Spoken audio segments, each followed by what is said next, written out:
to overload. And nobody's gonna go to school today. She's gonna make them stay at home. Daddy doesn't understand it.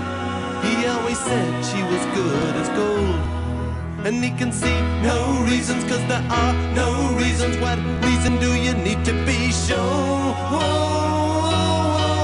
Tell me why I don't like Mondays. Tell me why I don't like Mondays. Tell me why I don't like Mondays. I wanna shoot the whole day down. Oh, the innocence of our youth.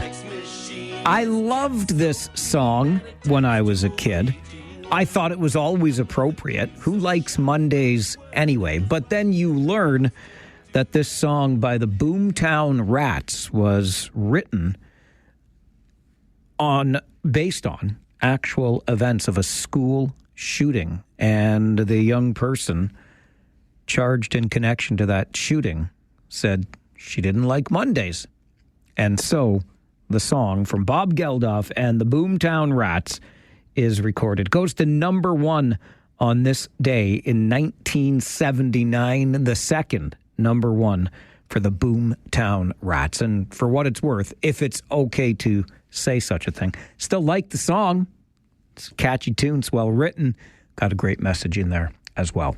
6 minutes after 9 on this Monday morning, the 28th of July. That's right, into the final week, the final days of July. By the end of this work week on Friday, we will have reached the month of August. I know what they say. The older you get, the faster the time goes. And when the weather is as spectacular as this summer's weather has been, the lazy, hazy days of summer, they always go so fast, don't they? But we will wring every last bit of enjoyment out of this summer before the kids head back to school. I was out and about on the motorcycle a little bit this weekend and passed by a couple of schools, riding at 40, just so you know.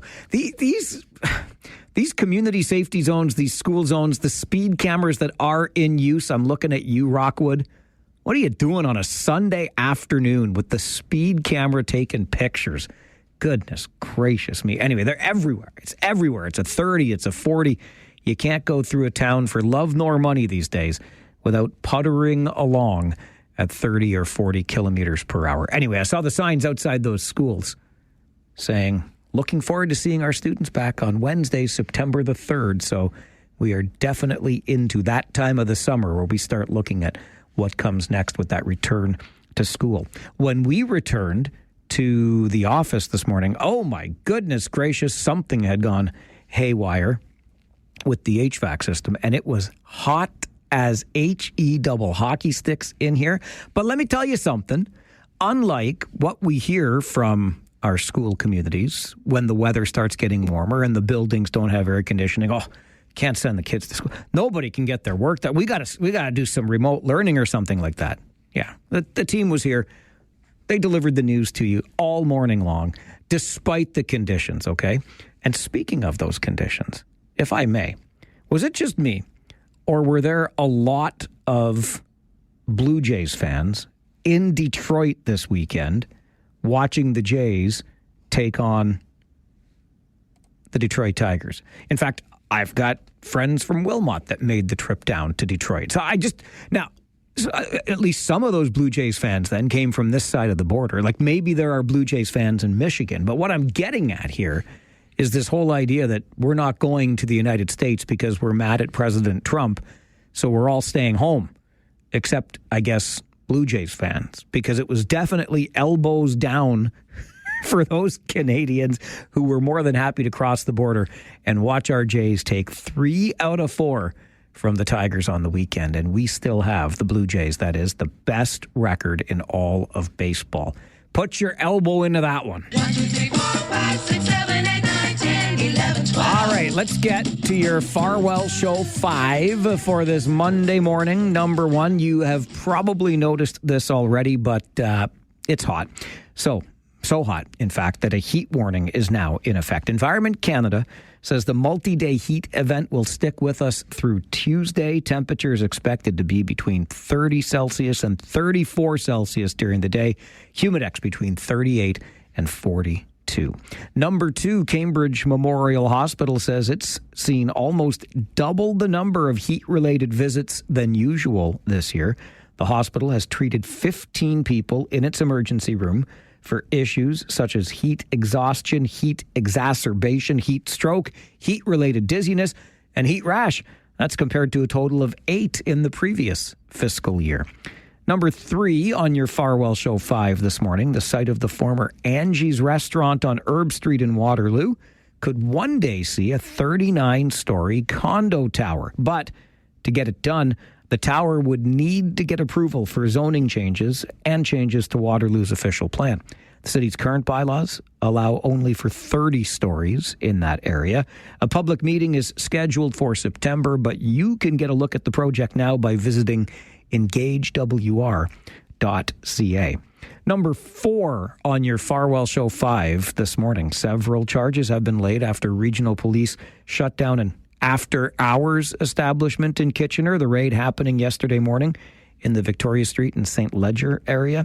Several liquor bottles and cases of beer were seized as part of the investigation, and everyone inside the establishment was safely cleared out. And number 5, the Bank of Canada, widely expected to hold its key interest rate steady this week amid trade uncertainty, of course, with the United States. CIBC Chief Economist Avery Schenfeld says it would be a, quote, pleasant surprise if the central bank cut its benchmark interest rate on Wednesday, but he doesn't think that will happen. And that is your Farwell Show 5 for this Monday morning, the 28th of July. We'll take a break. When we come back, your morning wake-up call.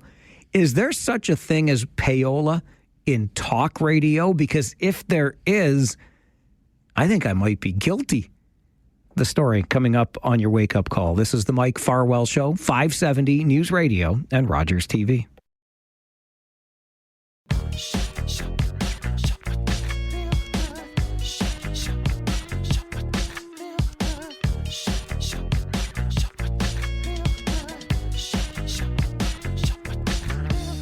Do you remember the payola scandal that rocked radio decades ago? Alan Freed was the music DJ that was implicated in it. Basically, what it was Alan Freed, the DJ, accepting payments and bribes in order to play the music of artists and musicians on his radio station. Because, you know, all those decades ago, it was about the only way to get your music out there. And of course, we don't do that sort of thing, at least not legally or ethically in this business. So that's, of course, on the music side. I don't know if there is anything like payola on the talk radio side, but even at risk of getting myself in trouble, I feel compelled to admit to you what happened last week when I was at the Jesus Christ Superstar performance at the Hamilton Family Theatre in Cambridge. Great show put on by Drayton Entertainment.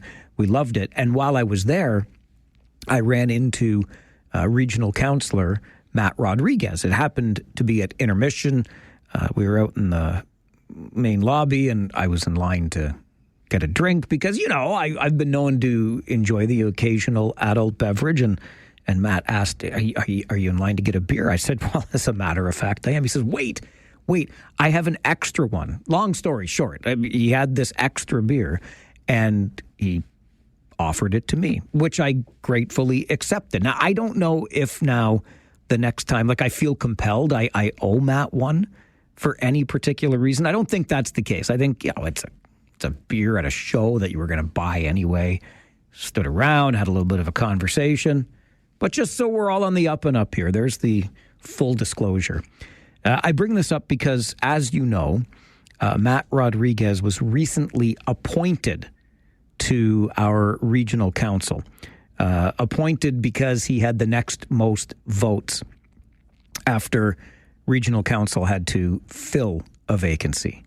And you know how I feel about filling vacancies by appointment or by just picking the next runner-up. It's not, to me, something that is exactly democratic. And I know all the arguments. I understand that holding a by-election that very few people are likely to turn up for anyway is an expensive proposition. But ding dang it, I believe that sometimes democracy is messy, sometimes democracy is expensive, and in instances where somebody vacates a seat, essentially breaking their 4-year contract so they can move on to another level of government or a different job, for example, well, maybe if there was a cost associated with that, they would think twice about vacating that seat.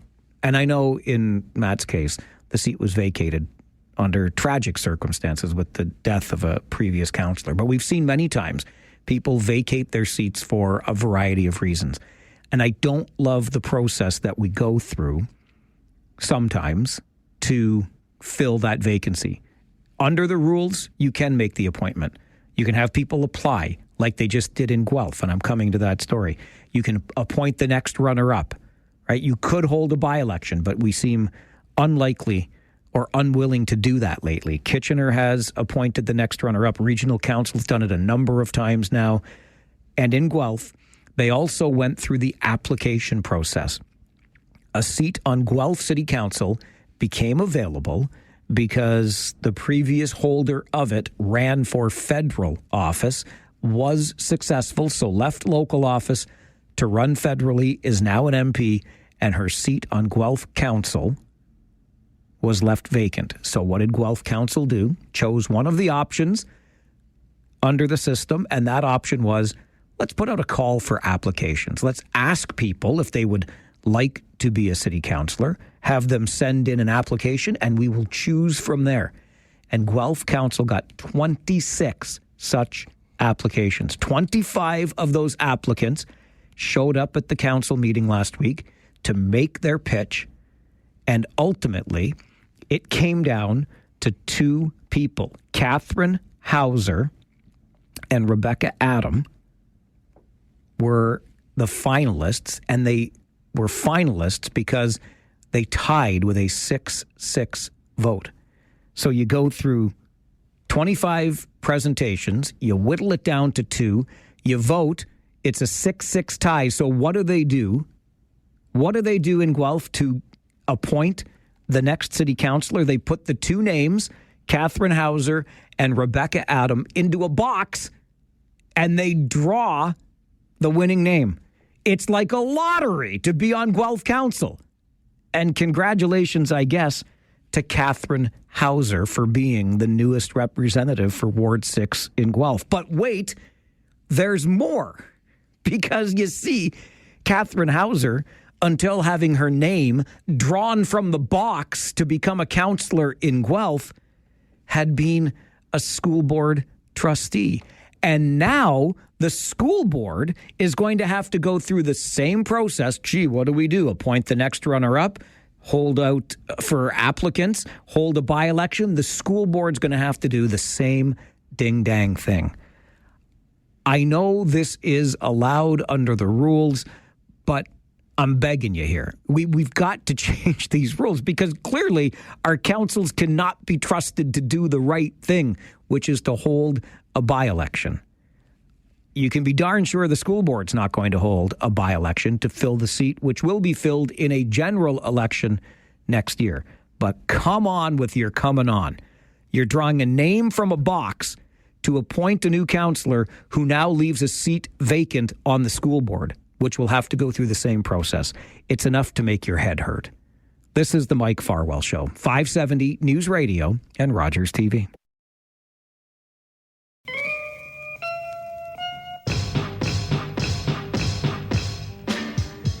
Started the show today with the Boomtown Rats song, I Don't Like Monday, which went to number 1 on this day in 1979. And when I was a kid listening to the song, I didn't know the story behind it, that it was based on actual events and a school shooting.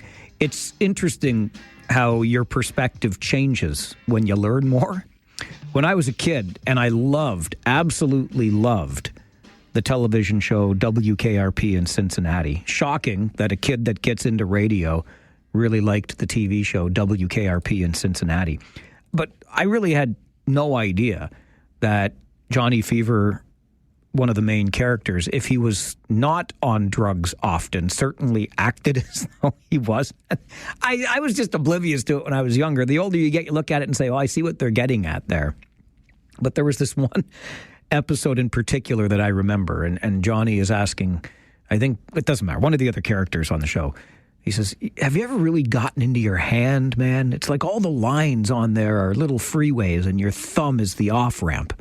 Something along those lines. And clearly Johnny had been on some sort of hallucinogenic at the time. I don't think there's much question about that. I think my beloved thought I was doing a Johnny Fever impression yesterday, although I've never tried a hallucinogenic before. You know, my one and only experience with cannabis, it didn't go well, the edible that I ate too much of. But there I was in the backyard, just enjoying the gorgeous afternoon. I was in a shady spot, mind you, not in the direct sun. But I got into listening to the wind rustle the leaves on the trees, and it was almost like the trees were talking. I know this sounds corny. I wasn't high. I wasn't drunk. I wasn't on any kind of hallucinogenic. I was just enjoying nature. I thought it was the most fascinating thing.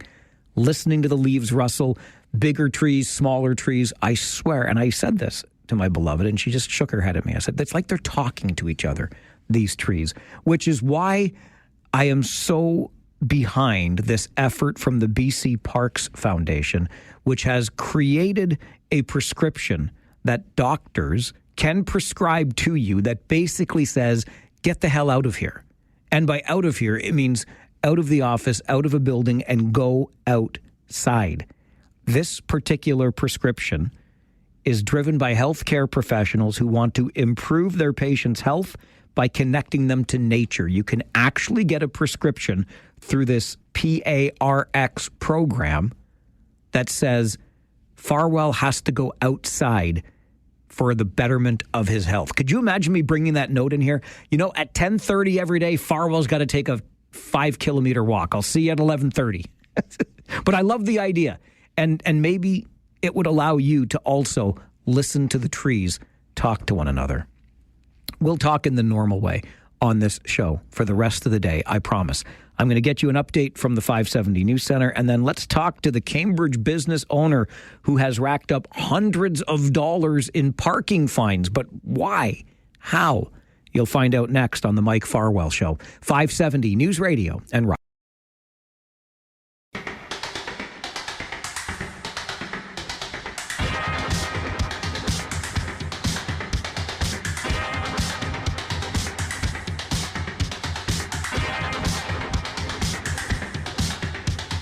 A new business that opened about 3 months ago on Main Street in the heart of Cambridge has led to the accumulation of more than $800 in parking fines for its owner.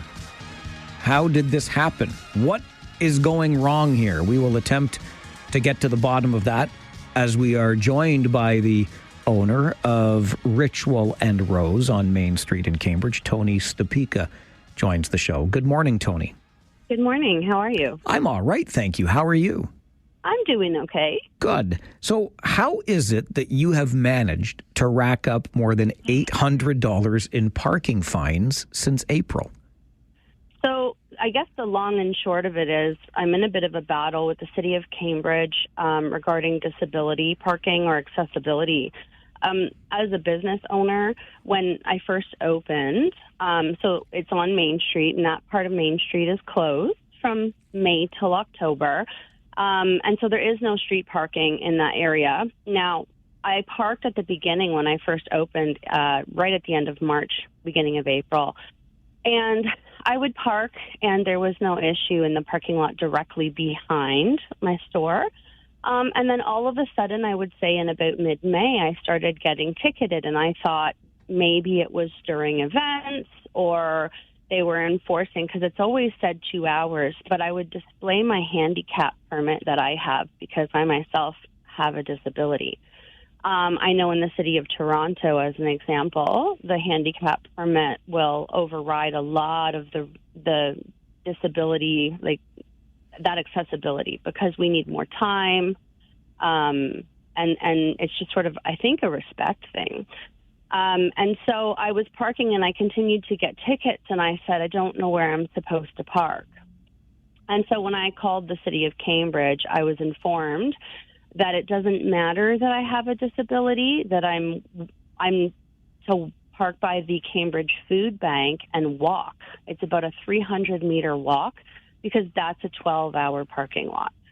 So with a disability, I have good days and I have bad days, and unfortunately, sometimes I don't have a choice. I run my business, and I can't do the walk with, I'm carrying things in, and I run the business. I own the business. I'm contributing to the city. So I just, it's something that needs to change. Are there any other options for you, Tony, besides that 12-hour lot that's 300 meters away at the Cambridge Food Bank? So I've been in contact with the city. So I spoke with I think her name was, I have it written down here, it's Melissa LaShawn with the city of Cambridge. And the option is to apply to get on the waiting list to pay.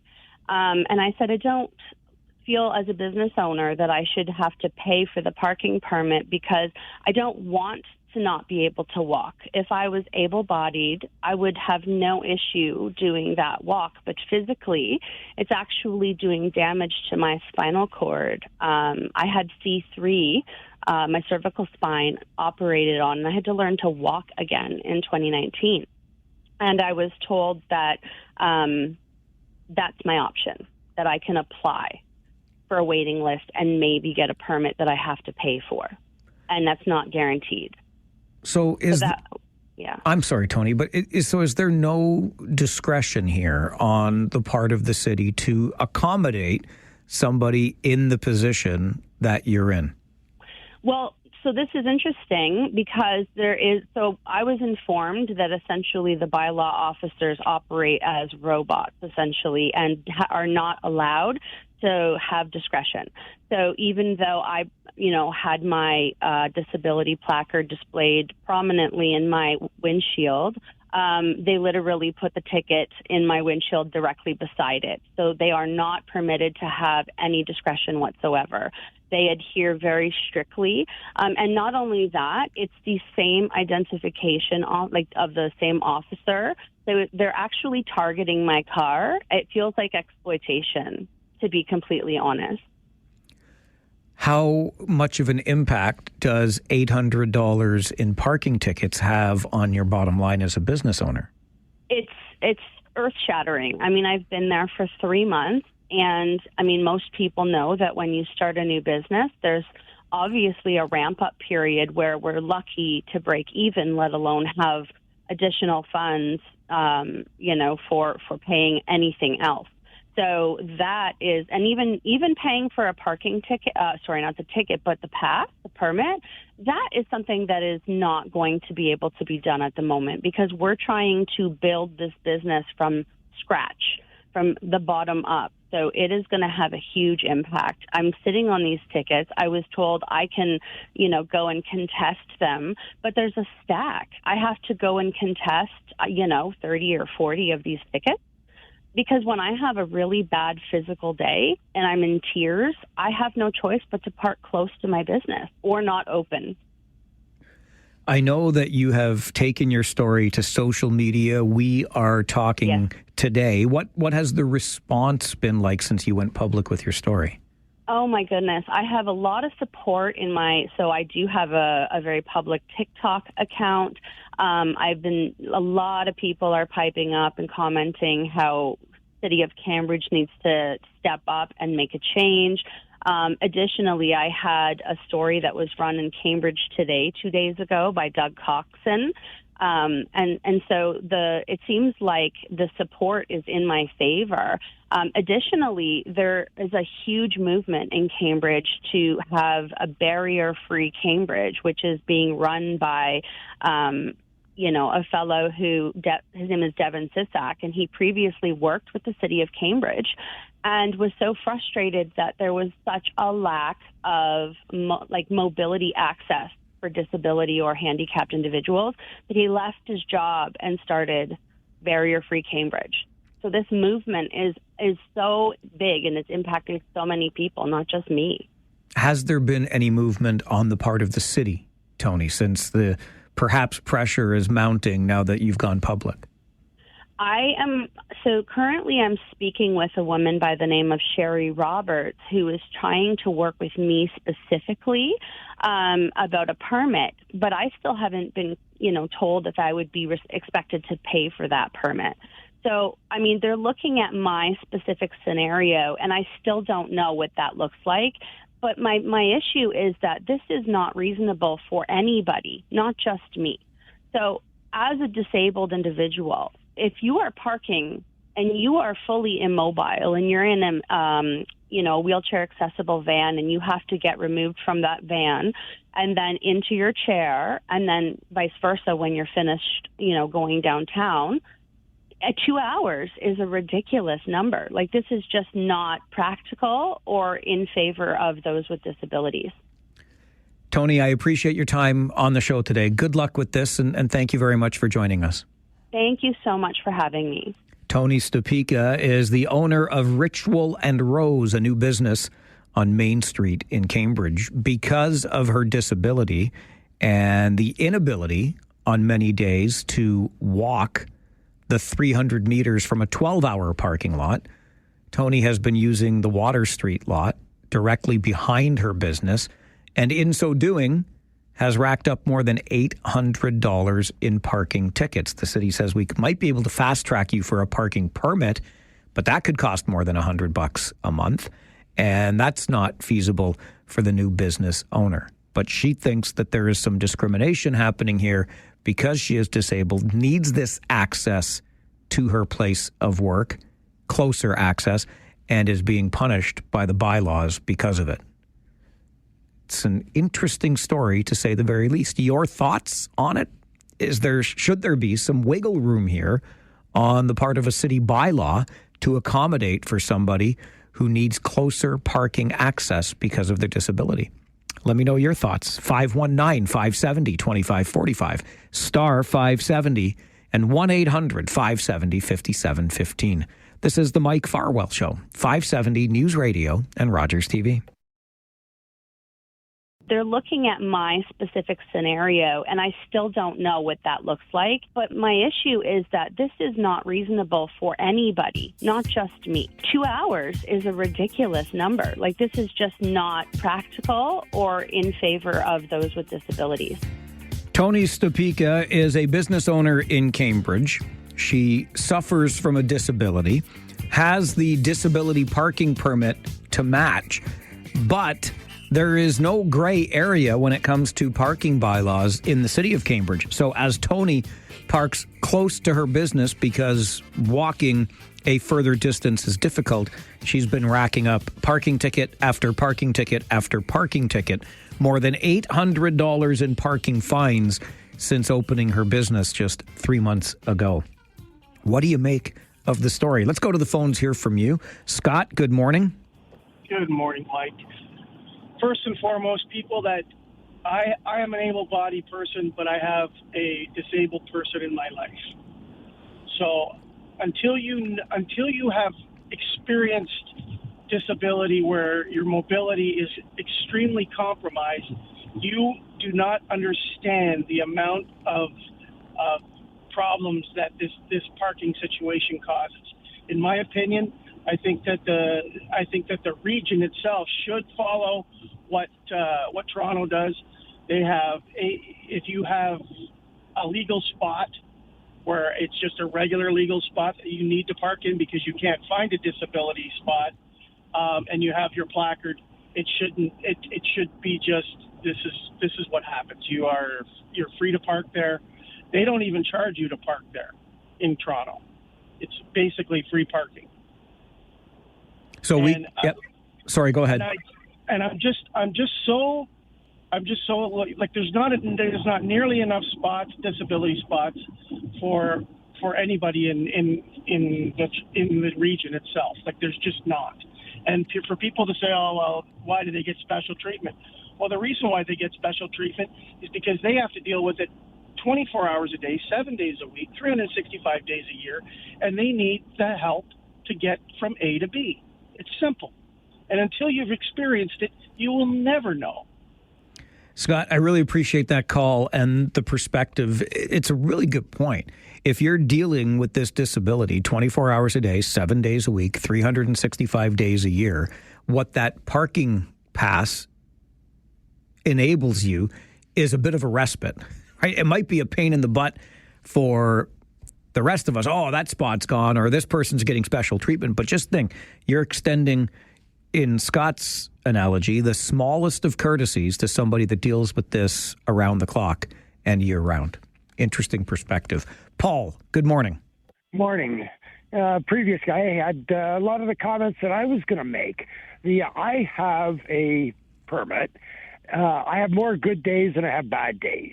When I have a bad day, I use it. When I good days, I park wherever, But in Toronto, you can park at any city lot for free with a handicap permit.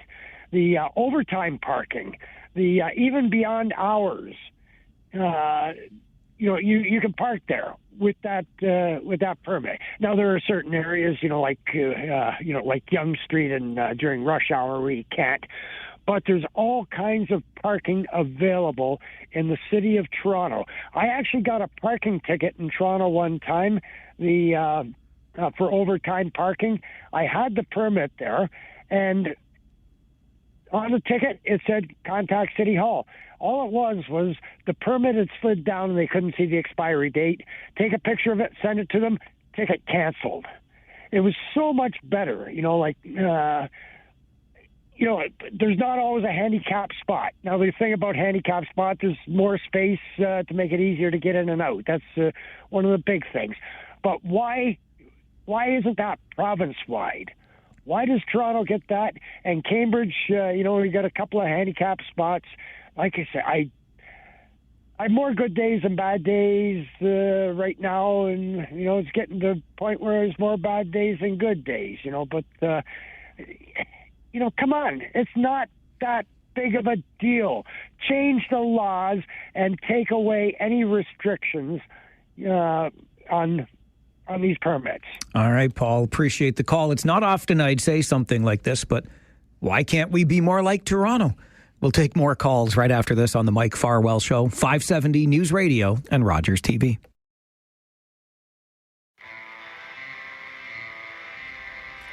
Three months in business, more than $800 in parking fines, and apparently a problem for which the city of Toronto, for example, has found a solution. If you have that handicap parking permit, then you park, period. No questions asked, no tickets issued. That's what a business owner in Cambridge, Tony Stopika, is asking for, but has been unable to get from the city here. Why can't we be more like Toronto? I don't often ask that question, but I am this morning. Mary, good morning. Good morning. Good Monday morning, Mike. Good Monday morning, Mary. Mike with a mic. I have a handicapped thing for my husband, and the other guy, Paul, he's right. Like any places that do have handicap parking, there aren't enough. But I spoke to the owner, and it's up, or not the owner, general manager, and he says it's up to the owner. And anyway, so I let my husband off close, and then I go park. But other thing that irks me is there are lots of people that don't have handicap signs, and they park in a handicap spot waiting for someone to come out the store. They are not handicapped. They don't have the sign, but they idle in there waiting for an able-bodied person to come out the store. Now, sometimes I try and see if they've got got the sign. But, the way people are today, I'm not taking a chance of saying, hey, have you got a handicap? Shouldn't be here. I get you. They would haul off and hit you in the head. Nobody would do that to you, Mary. Darn tootin'. Have a good day. You Bye. too. Bye-bye. That's an ongoing issue, isn't it? Folks who use one of those spots, even if it's just to wait for somebody to come out of the nearby store, not really thinking about the person who might come by and actually need that spot. And how many times does that happen? 1 out of 100 maybe. But the point is, of course, and Mary's right about this, we kind of get stuck in this own little bubble like we're the only person in the world. And gosh darn it, this is the most convenient thing for me in this moment. Ergo and therefore, this is the way I'm going to behave. It's not the coolest thing that we do as people, is it? I'm going to get you to the 570 News Center for an update. And then let's talk about healthcare, specifically hospital care in this province. And hospitals in Ontario are models of efficiency. Just ask them. They've got a new report that says just that. We'll dive into the report coming up on the Mike Farwell Show. 570 News Radio and Rogers TV.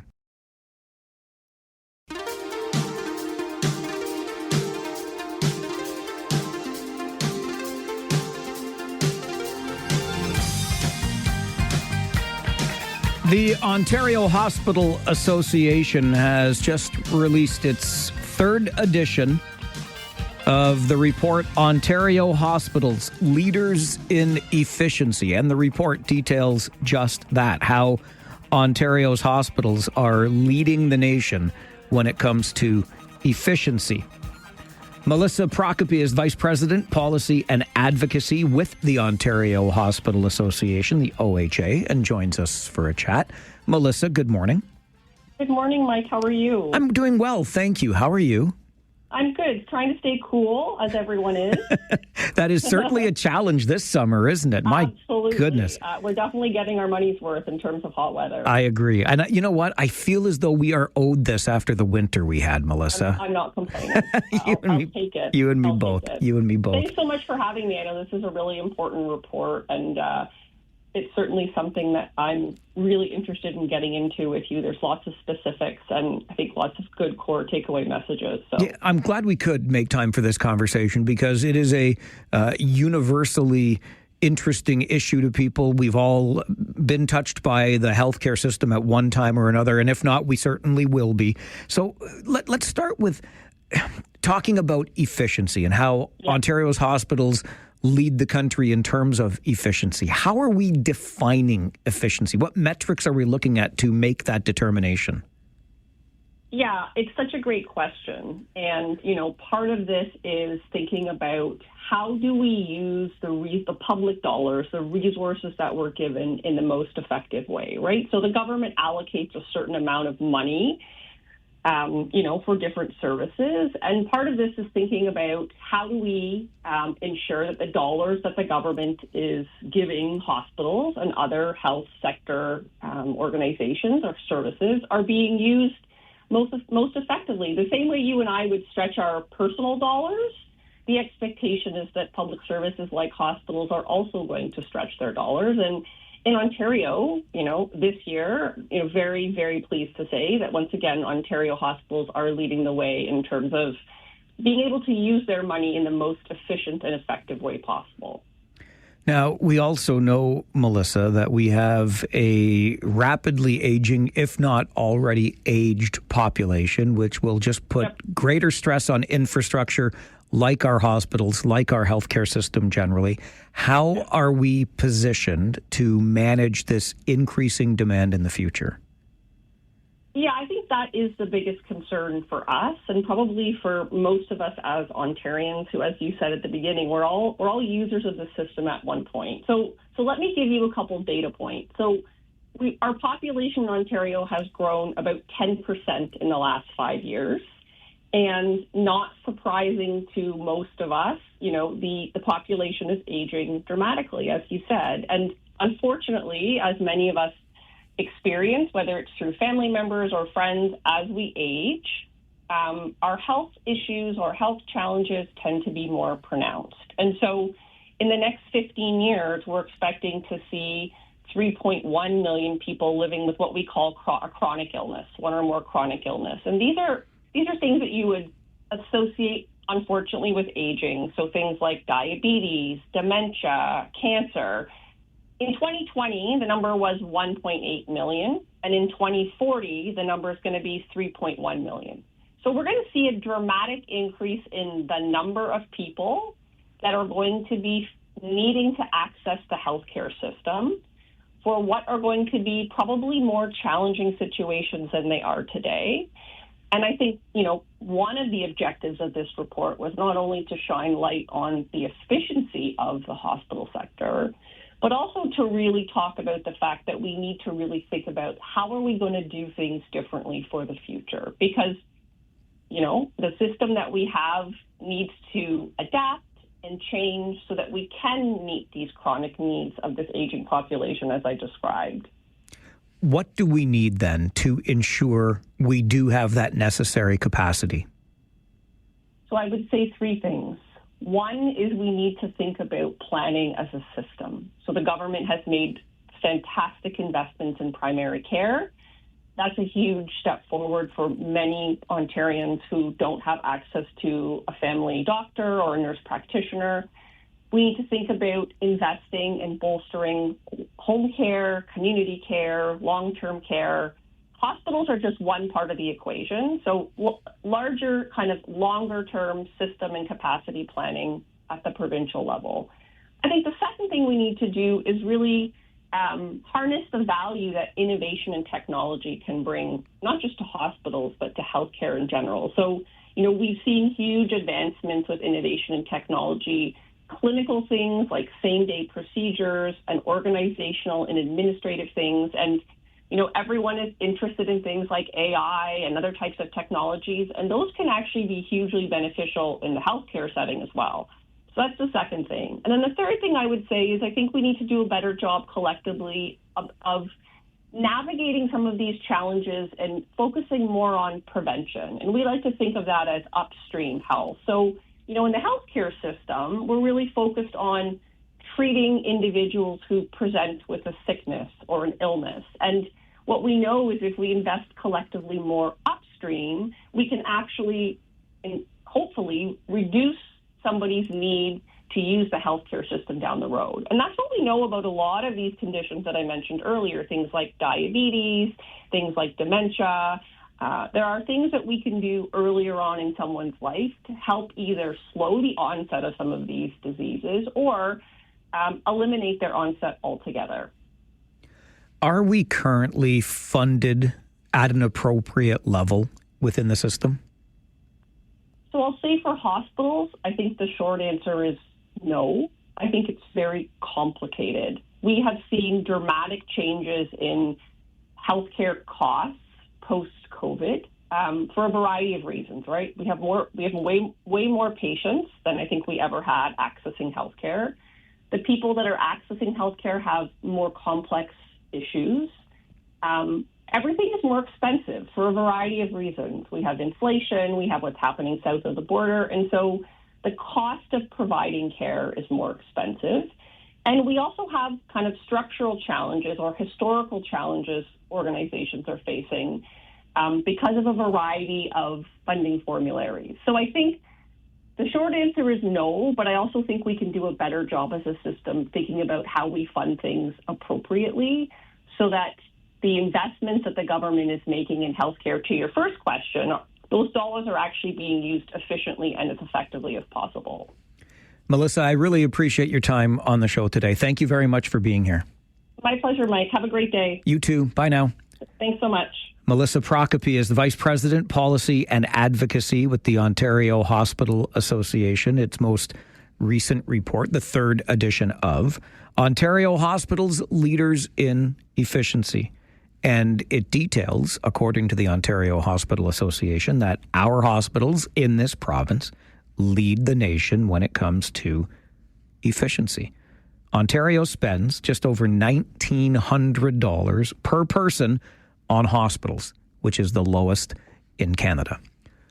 when it comes to our hospital system, our healthcare system, and the efficiency with which it is run. How efficient do you think we are? Do you have a recent experience or even a not so recent experience that gives you the belief that, yes, we are running efficiently, or perhaps no, we are not? Would love to hear your thoughts on the Mike Farwell Show, 570 News Radio and Rogers TV. What we know is if we invest collectively more upstream, we can actually reduce somebody's need to use the healthcare system down the road. And that's what we know about a lot of these conditions that I mentioned earlier, things like diabetes, things like dementia. There are things that we can do earlier on in someone's life to help either slow the onset of some of these diseases or eliminate their onset altogether. It's like the guy on the other side of the glass, Devin Robertson, and I share one brain. That's what it's like, because Melissa Prokopi, who's the Vice President of Policy and Advocacy with the Ontario Hospital Association, joined us a moment ago to talk about the third edition of the OHA's report, Ontario Hospitals Leaders in Efficiency, doing so much with the lowest per capita investment on hospitals, $1,935 per person spent in Ontario, which is the lowest in the nation. But that clip that you just heard right there about those upstream initiatives we could better make use of. How many times have I said over the years on this show that we do not have a healthcare system, but instead a sick care system? Because that is what we have. And that's not a knock on the people working within our system and the incredible talent they have and the care that they provide. It's just that what we have is a place where we go once we are ill, and it will take care of us when we get there. Simple as that. How well it does that job is rather subjective. It might depend on our most recent experience, etc. We had an experience in our family last fall. That was a nerve-wracking, challenging experience for us as a family, but came out the other end and have nothing but great things to say about the fine folks at Wren on Queens Boulevard, or Wren at whatever it is, the old St. Mary's Hospital. But I always believe in the old adage of an ounce of prevention is worth a pound of cure. And the more that we can put into those upstream initiatives, the more investments that we can make in getting people to take better care of themselves, doing the things that will ward off some of these chronic illnesses that we are prone to end up with, the better. It's time to start. How did our good friend, the farmer from Mapleton, put it? 3Gen Organics, Jamie Israel, likes to say it's time to stop talking about healthcare and start talking about taking care of our health. I think that's the way he phrases it. It's the same idea, though. What are we doing now to prolong our inevitable entry into the sick care system? I was telling you earlier today on the show already about PARX prescription for getting outside. This is an initiative begun by the BC Parks Foundation, British Columbia Parks Foundation, and doctors can actually write you a prescription to get out into nature and absorb the benefits of being outdoors, being immersed in nature, an actual prescription for that. Love the idea. And, you know, when I thought about this report from the Ontario Hospital Association and the idea of becoming a more efficient system, I couldn't help but think on our conversation last week on the show with a professor from the University of Waterloo talking about the financial difficulties post-secondary is facing. We know healthcare already facing financial challenges, no two ways about it. That professor from the University of Waterloo told us last week that, you know, the system could save about $6.5 million if anyone making more within the system than the median income of $80,000 in Ontario were to take a prorated percentage of pay cut. $100,000 earnings, take a 1% cut. $200,000, a 2% cut. $300,000, a 3% cut, and so on. Because there are some very well-paid people at the top end of the post-secondary system. How many times have we talked about the top-end bureaucracy within healthcare? I wonder if, as a starting point, other sectors might follow the lead put forward by that university professor from Waterloo last week.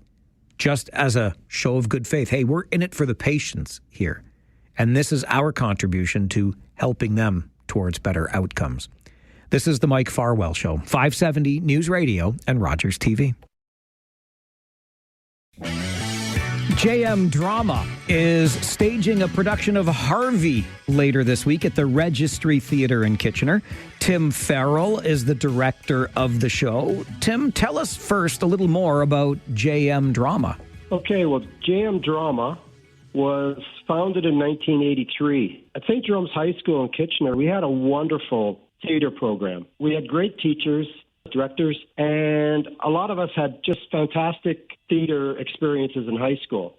So in 1983, a bunch of alumni from St. Jerome's, the J, and St. Mary's, the M, founded this group so that they could continue doing community theater plays. And still going strong to this day with a production of Harvey coming up at the Registry Theatre on July the 31st. What should we know about the show? Well, it's a very, very funny show. The author, Mary Chase, wrote it during the Second World War. So the play's 81 years old. She wrote it at a time where she wanted to bring relief and comedy to people going through that really, really rough time. So it's a very, very, very funny play. People may recognize it because there was a very great version done with Jimmy Stewart. The lead character, Elwood P. Dowd, he's this really likable fellow, lives in middle USA. And he lives with his older sister and his niece. And his best friend is a 6-foot-tall, invisible white rabbit. So a lot of the comedy is that the sister is trying to get the niece into the local society scene and meet a man and get married. And Elwood and Harvey cause chaos in their plans. So that's where a lot of the comedy comes from chaos that happens to these two people. So. It just so happens that I am also an alum of JM Drama, and I remember Mr. Kloss was the director of both of the shows that I performed in when I was at St. Jerome's High School. When you come back now as the director of a show yourself, are you drawing on any of the experiences you gained in high school? Absolutely. And you mentioned Bill Kloss. He was heavily involved in a lot of the productions at our high school.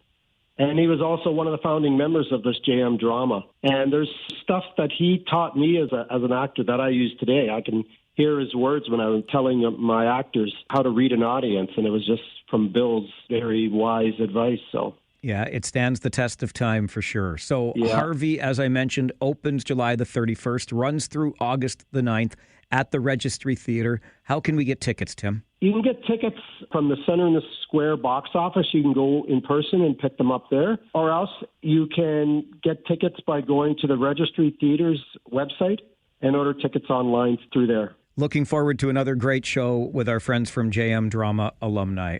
Tim, thanks very much for doing this. Break a leg at the show. Thanks very much, Mike. Tim Farrell is the director of Harvey. It opens Thursday at the Registry Theatre in Kitchener, a JM Drama production.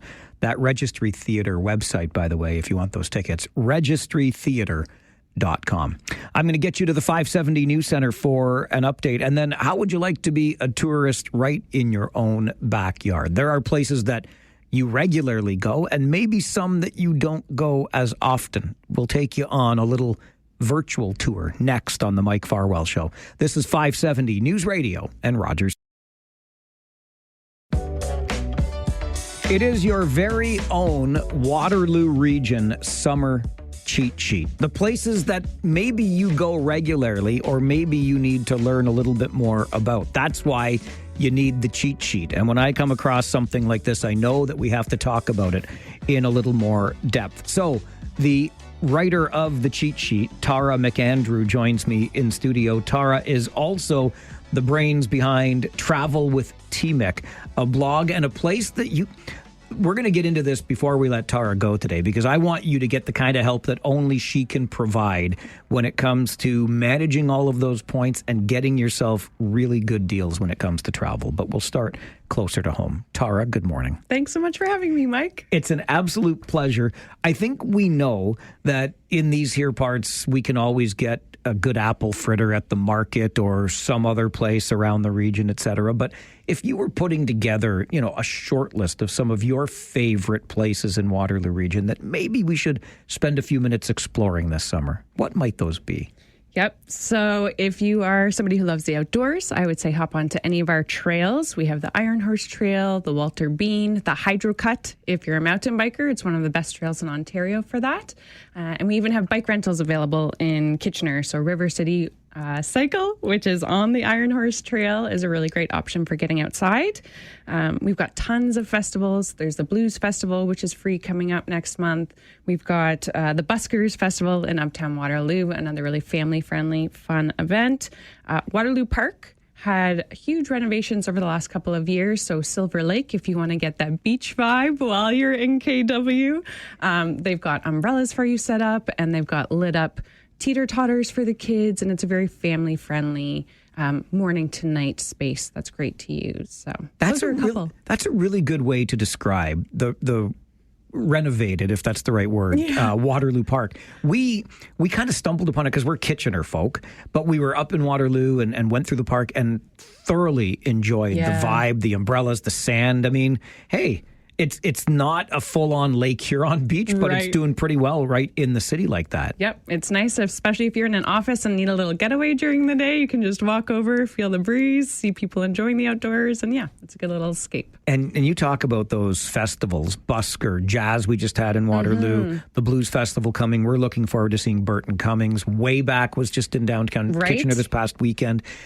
Our cities, and we know we've got ribs and craft beer coming up in Cambridge. Yeah. The cities do a very good job of programming events through the summer to keep us engaged. Yeah, and there's another one actually, Carabana. It'll be in its second year this year, and I went last year for the first time, and the energy was unreal. So that's another cool one to check out. That'll be in downtown Kitchener. I remember when they announced the inaugural during a KW Titans game. I happened to be there that day, and it was announced at the halftime or at one of the breaks in the game, and a lot of excitement around that because, hey, why should you have to go to Toronto to experience something like that? Yeah, we have so much in Waterloo Region to check out. What sparked the travel bug in you? Because I know it's a bug. It's a bug. It definitely is, yeah. I think I have to give props to my mom on that one. She was a big international traveler. My father, on the other hand, really loves road trips. So I get the best of both worlds with the two of them. But we did lots of road trips to Northern Ontario growing up to see family. And then when I was about 14, we hopped over to Europe to do the kind of See Your Roots tour. And I've been hooked. I absolutely love exploring locally as well as internationally. Are there comparisons between the two? Yeah, I mean, anywhere you go, people are proud of where they're from and they want to show you and they're eager to interact with you, whether it's like a local business in Uptown that's in a historic building that they want to share about, or whether you're overseas and they want to show you the pasta that they're making when you're in Puglia. I think that pride for where they're from is pretty similar. And hospitality. Like, people want you to feel welcome. They want to bring you in and they want you to return. So I remember connecting with you originally some years ago. It was during the pandemic. Yes. And you had written a piece about the places in Ontario to explore that you haven't seen, kind of hidden gems. Yeah, the unusual spots in Ontario. Yeah, that was a really fun series. I had a coffee table book written by Ron Brown, and it was basically this list of unusual spots in Ontario. So I got out my paper map at that time and thought, where can I drive that I can come back to, because we couldn't go too far at that time. And I've been to, I think, around 35 to 40 of the sites. I haven't written about all of them on the blog yet, but there was so much. Like, there was one locally that was in a backyard of somewhere that I had been for years, and I had no idea that the site was there. It was the Waterloo Pioneer Tower. So, we have lots to explore here that we look for those things when we're abroad, but they're local too. Yeah, we certainly do. And I remember actually there was when the Call of Duty event was in Kitchener not too long ago. And I read a blog review about it. And the person who had written the blog said the surrounding area offered some pretty decent things to do when you weren't at the arena. But his definition of surrounding area was going to Niagara Falls. Oh, no. And I thought, wait a minute. Like, we can, and Pioneer, so we talked about it on the show, and Pioneer Tower came up as an example, the market, all these other things that are, certainly right here within our own borders. Yes. Yeah. Yes, 100%. So tell me more about Travel with TMIC. Where did this all come about? Travel with TMIC started when I moved to a Korean island called Jeju. I was going for work, and I've always been like a writer and a documenter with photos and such. And it was my way of keeping family in touch with what I was up to without me having to email 10 people the same thing all the time. And it was a way to document memories for myself. I had to quit that job and come home early, so I stopped the blog for a couple of years, but then I picked it back up again when I went on an around the world trip and moved to New Zealand, and took it a little bit more seriously, I would say, at that point. So yeah, I just want to share with people the really neat places that I come across, the people's stories that I meet, and help them be able to like put their own trips together and feel confident in doing that as well. Well, and that's one of the parts of it that really caught my attention, because you have all of this experience from your own travels, and now you can lend that to us and help us manage things, give us consultations on point systems and getting better deals. How do we go about doing that? Yeah, so that stemmed because most people ask me two questions. One, what's my favorite place? And two, how do I afford to pay for everything? And with the points and miles, it drastically reduces the cost of your flights. And cost and, of course, time are the most prohibitive factors for people who travel. So the points and miles consulting, that teaches people how to choose the right credit card or charge card, teaches them how to use them properly to get the most amount of points, and then how to redeem them so that they're not losing the value of points and not spending too much money. And yeah, then we send them on their way for very, very affordable prices. Listen, I find it overwhelming at the best of times. Yeah. So certainly helpful to have somebody with experience that can guide us through that. Mm-hmm. I'll encourage you to check out travelwithtmic.com. That's travelwithtmc.com. Travelwithtmic.com. And since it's one of the most common questions that you get asked, and I haven't asked it yet, favorite place, Tara? Oh, gosh. The place I've returned to the most is Ireland. It's the first country I moved to, and it's part of my heritage, so it's got a special place in my heart. Okay, we will talk then, because Ireland and Scotland are on our collective bucket list at home, so we got to make sure we get there at some point, and we know where we will lean when that time comes. I'd love to chat. Thanks for stopping by and sharing some of these gems right in our own backyard with us today. Thanks so much for having me. Tara McAndrew, Travel with TMIC. Waterloo Region Summer Cheat Sheet. Classic stops, curious finds right here in our own backyard. This is the Mike Farwell Show. 570 News Radio and Rogers TV. You have heard the news. Now let's get a little bit in behind those headlines with your Farwell report for this Monday morning. It's not just happening here. What is that thing? A city councillor in Nanaimo, British Columbia, expected to push the city today to reach out to the health authority in that province to close the overdose prevention site next to City Hall. Sound a little bit like what happened here in Ontario and affected the CTS site next to City Hall in Kitchener. The agenda for today's council meeting, says Councillor Ian Thorpe, will bring forward a motion asking council to formally request that Island Health close the supervised drug consumption site on Albert Street. The councillor said at last week's meeting that he planned to bring forward the motion to tell the provincial government that the city has, quote, had enough of local disorder. I don't know about you, but when I think about British Columbia, I think about far more progressive policies and councils, and this one in Nanaimo, not so much, going through the same thing that we have gone through here in Ontario.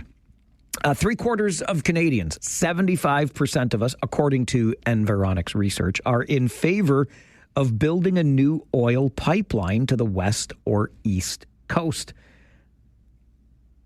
Even in Quebec, where respondents have traditionally been opposed to such infrastructure, 59% support the pipeline to the west, and 55% support it to the east. So this certainly bodes well for Prime Minister Carney's goal of making Canada an energy superpower. Now, speaking of Prime Minister Carney, his government has been kind of quiet since the federal election about the, whole housing crisis thing. But behind the scenes, we are learning that people in the home building industry have been fielding calls about a program called Build Canada Homes. This is a new federal entity that Prime Minister Carney has said will get the government back in the business of home building. He did talk about this plan during the election campaign, and what it involves is the government acting as a developer to build affordable housing, spurring innovation in the housing sector, and offering low-cost financing to affordable housing builders. And while the trade turmoil with the U.S. has put the plan in the back seat, a spokesperson for Canada's housing minister says the government is still on track to launch the Build Canada Homes initiative this fall. So that's not too far away. We'll keep our ears open for that.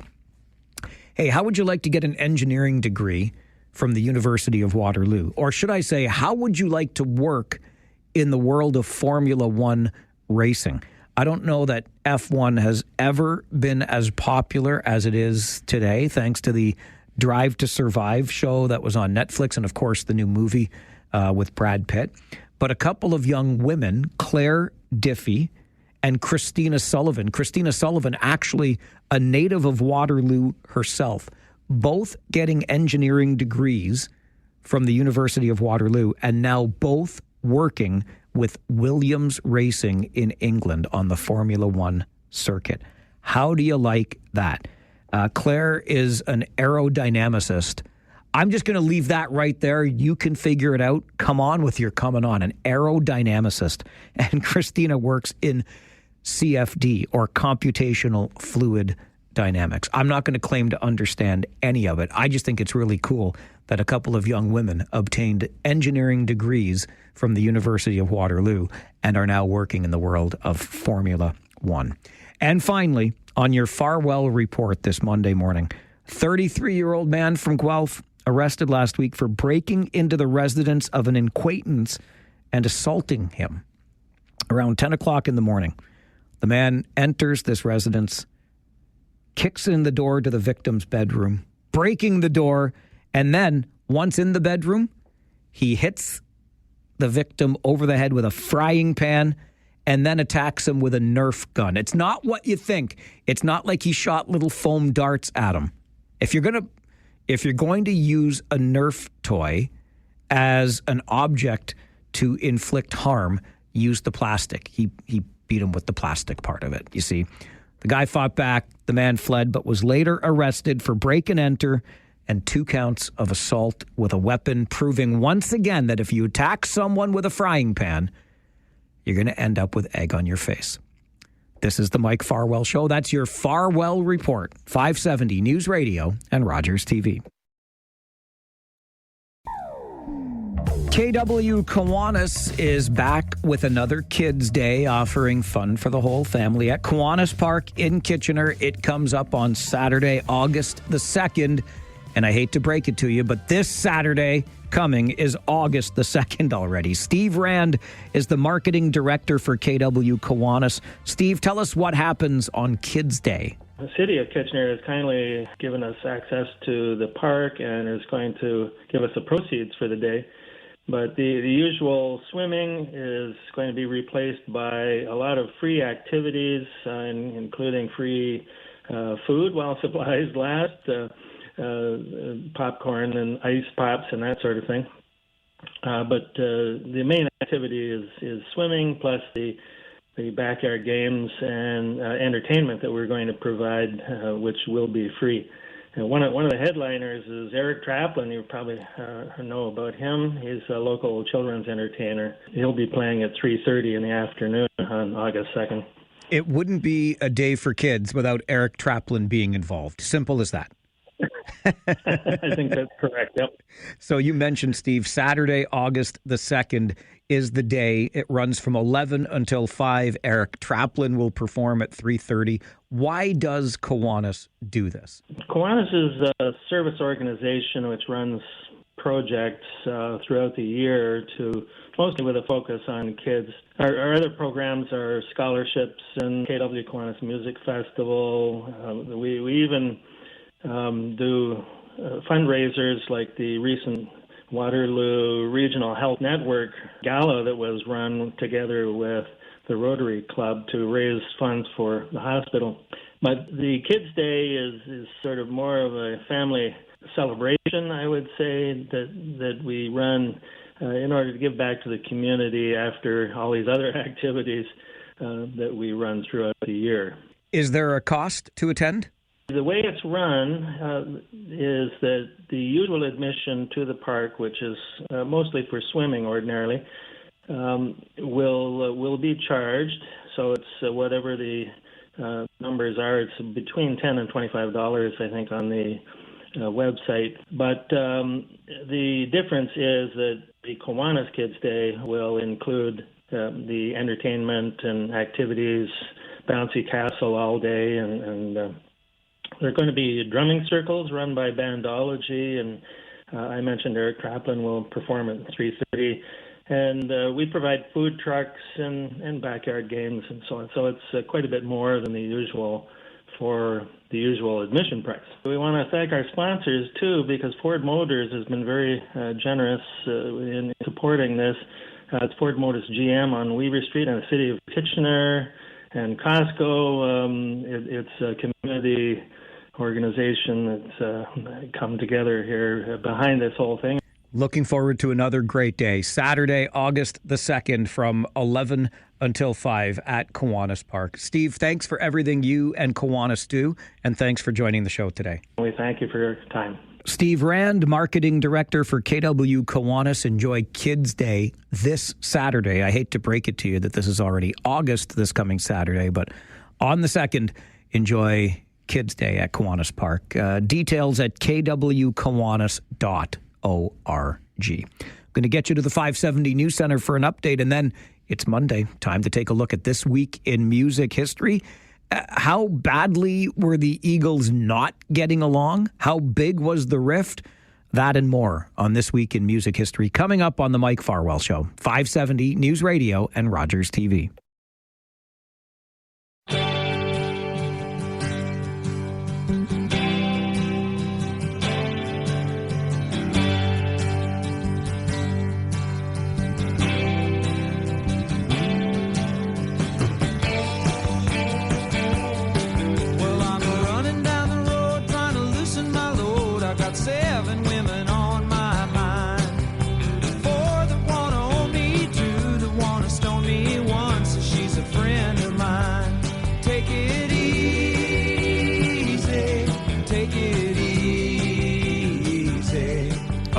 The Eagles could do anything but that.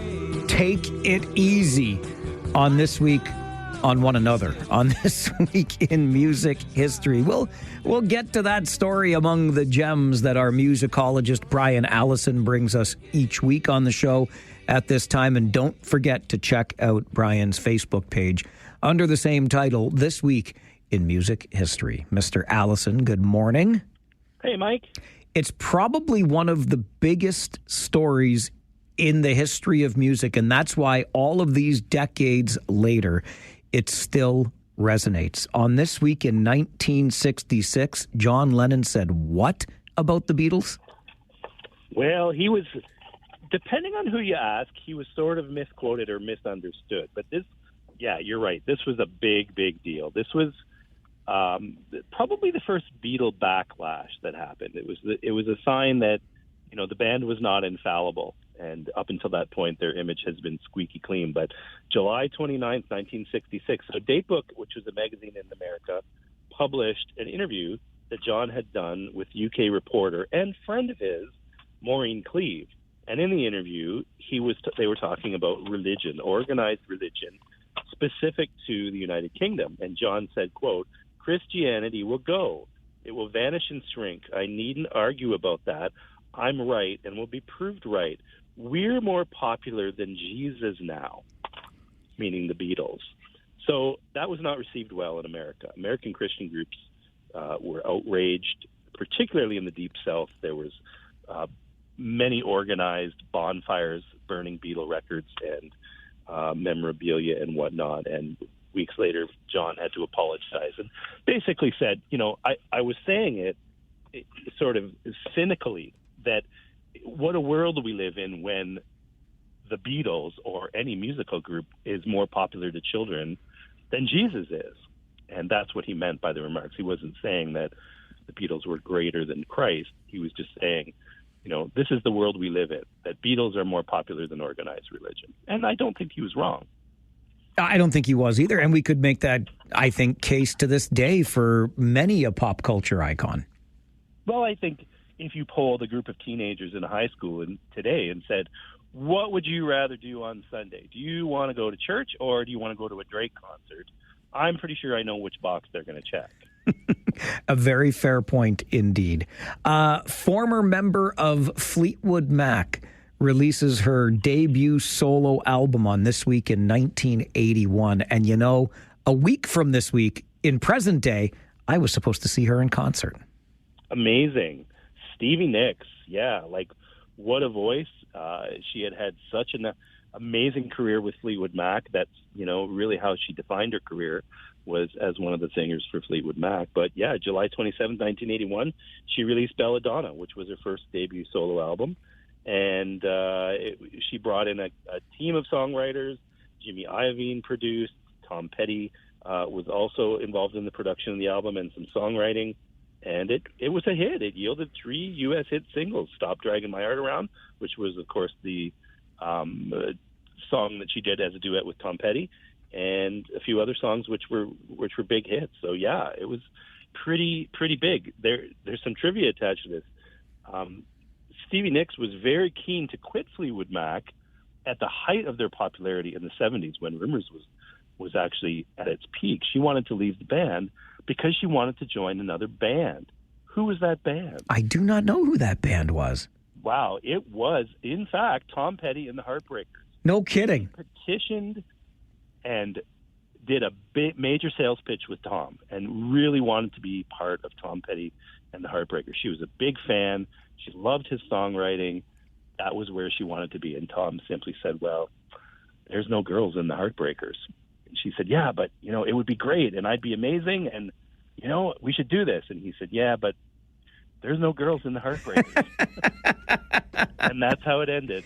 But they remained close friends and collaborators for years and years.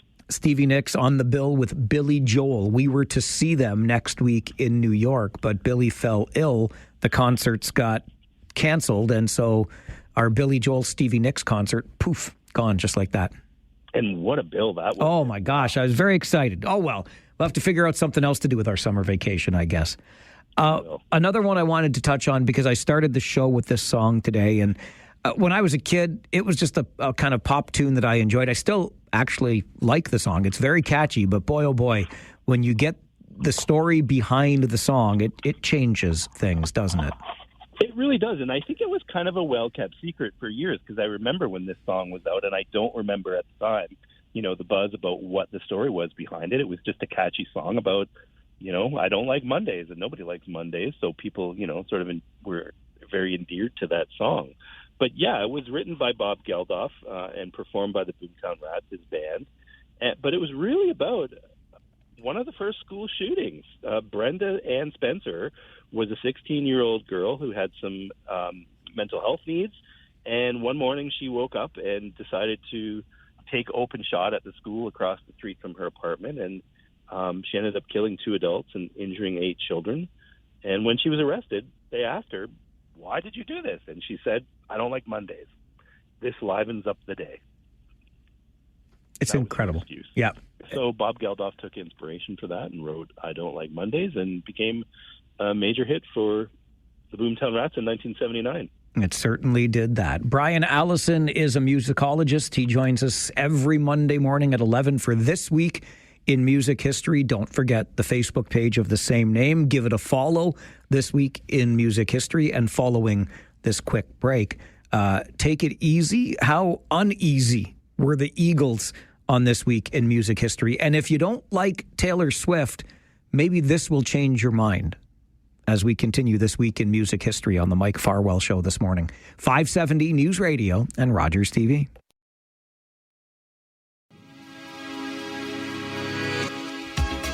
Monday mornings at 11, we are joined by our friend and musicologist Brian Allison for a look back at This Week in Music History. And Brian, I think they called their reunion tour the Hell Freezes Over Tour for good reason, because boy, oh boy, those Eagles just couldn't get along, could they? You know, there's not many chances in your life where you might have a front row to see a band dissolving right in front of your eyes. But fans in San Diego in 1980 certainly saw that happening. This played out in front of a live audience, and the backstory is that they were playing a benefit to Senator Alan Cranston in California. And the Eagles, you know, they were a political band. They got behind certain candidates at certain points in their career. But lead guitar player Don Felder could have cared less. This was something that really wasn't that interesting to him. So as Senator Cranston was going around the room to each of the members of the Eagles and thanking them personally for doing this benefit for him, he said, you know, thank you to Don Felder. And Don Felder said, you're welcome. And then as he turned to leave, he said, I guess. And Glenn Frey overheard him say this and was absolutely incensed. He was just really angry. So by the time they hit the stage an hour later, Glenn Frey is seething. And between songs, you can actually hear them threatening each other. They're talking about what they're going to do to each other backstage when this show is over. Major, major meltdown by both of them. Now, it didn't come to pass. The show finished. Felder left the stage first and made a quick exit in his limousine. And that was essentially the end of the Eagles until hell froze over in 1994 when they got back together. And that tour name came from the fact that they would be asked, you know, all of these years between 1980 and 1994, when are the Eagles getting back together? And most of the members would answer, when hell freezes over. So that's how they got the title for the reunion tour. It's funny how stacks and stacks of cold, hard cash can actually make hell freeze over, eh? Well, and then that also ultimately led to them breaking up again in 2001 because Don Felder again felt that Don Henley and Glenn Frey were getting an unfair percentage of the earnings of the band. He wanted a bigger cut. They said no and fired him for the second time. So he was effectively fired from the Eagles on 2 occasions. Oh, I love it. I love the story of that band. I really do. And their music, quite frankly. I don't care if they weren't getting along. They made some great tunes. Well, they pretty much owned the 70s. I mean, they defined the California soft rock sound, and they had so many hits. I mean, there's a reason their greatest hits album is one of the best-selling albums of all time, because it's just spectacular what they did artistically. Absolutely. Okay, on This Week in 1981, Brian, the music landscape honestly changed forever. Didn't it, though? So we saw the birth of MTV. MTV hit the airwaves in the United States, and it was intended to be, you know, a showcase for music videos, which were kind of a new format, although there had been music videos as early as the 60s. The Beatles had made what would be considered music videos because they were just too busy to get out and do all of the live performances and shows where people wanted to see them. So they would effectively videotape a performance and mail it in, and that's how the music video essentially started. But then it became more of an art form, and it hit the airwaves on the 1st of August, 1981. I think most people are aware that the very first video that was played on MTV was Video Killed the Radio Star, prophetically perhaps. I know that might offend you a little bit, your sensibilities as a professional, but it was meant to be ironic, of course.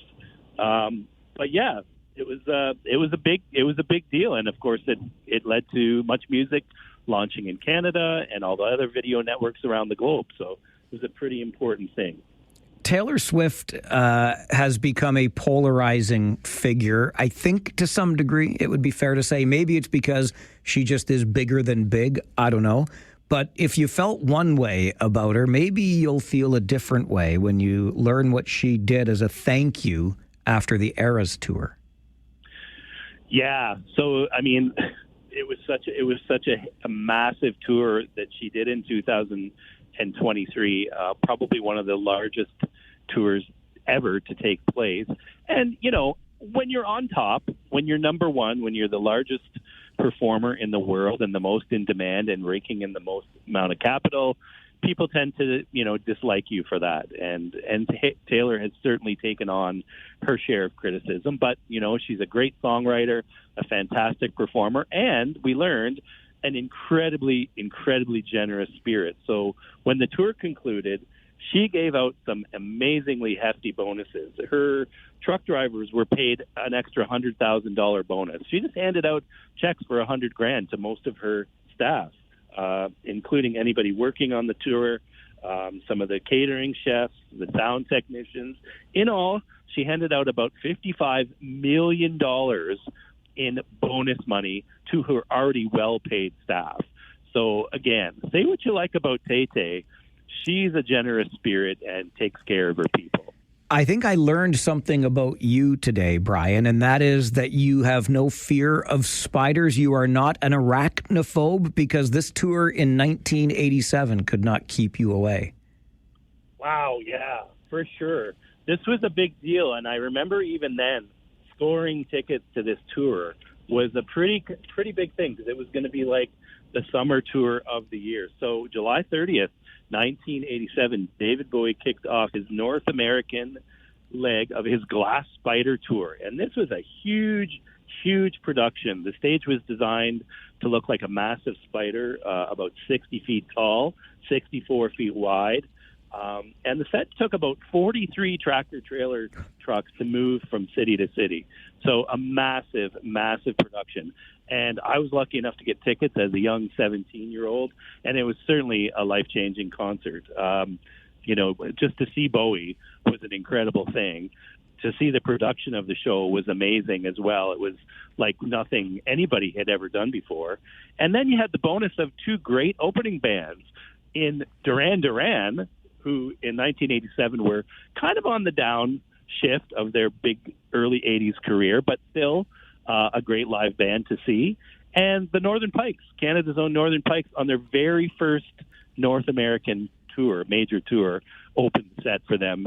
Very rainy afternoon, I remember, when they took the stage. But what a fantastic show. And if you get a chance to YouTube some of the clips from Bowie's Glass Spider tour, it was pretty spectacular.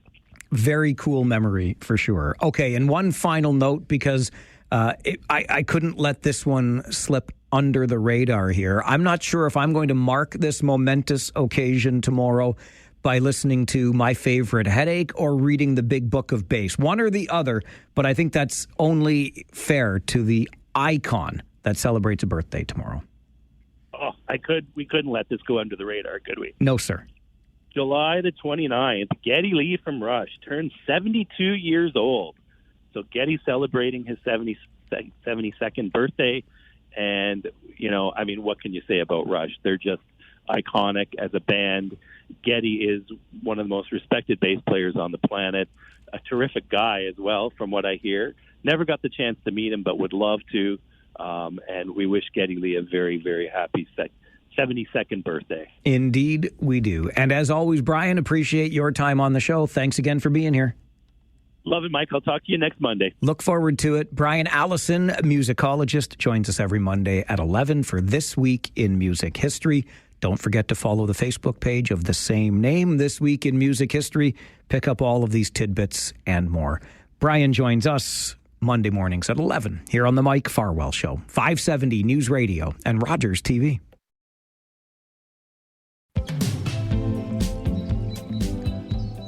Just a reminder about a segment coming up on the show tomorrow, right around this time, in fact, that I think you will find some value in. I hope you do anyway. I hope you find value in all of the things we talk about on the show, but specific to tomorrow, between 11 and noon tomorrow on the show, Waterloo MP Bardish Chagger is going to join us right here in the studio and take your questions about her role as your MP for Waterloo and the federal government in general. For example, what does a nation-building project look like to Ms. Chagger? And how will we work to ensure, because we must ensure, that the federal government pays at least some of the share of our phase 2 of light rail transit in this region?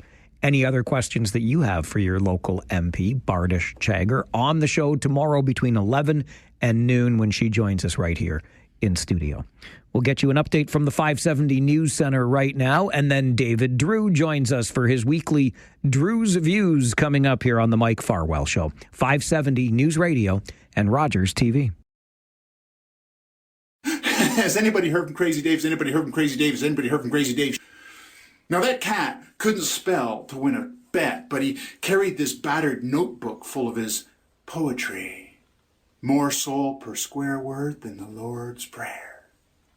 He was the kind of guy that called a spade a shovel, and a violin a fiddle, and a lady ma'am. And I don't even know why I think of him now. Maybe because he never told me a lie he'd have to apologize for later. Because he'd speak to a guy straight, eyeball to bloodshot eyeball, like he'd never even had a secret. That is our friend David Drewe, the owner of Negotiating Change, Government Relations, Stakeholder Engagement Strategies, and David himself, a former Conservative Party staffer, joining us today from the remote offices in the hometown of Sudbury, Ontario. How are things in the Nickel City? I've got to say, it's warmer here today than it is there. And it's literally, but it's a dry heat. I am loving it so much. It's like, it's over 30. It was over 30 an hour ago. But it's that sun you can just bake in instead of simmer in. And did you find the appropriate, I think you were looking for a restaurant recommendation, if I recall. Oh, geez. So, yes, I met up with this is a different story, but I met up with some high school friends for breakfast this morning. Nice. Dude picks me up. First place we go to, they don't open until 9. What? A breakfast place? So, yeah. So he starts messaging the other people in the group, and we go to another place that also does not open till 9. So then we end up at a third place.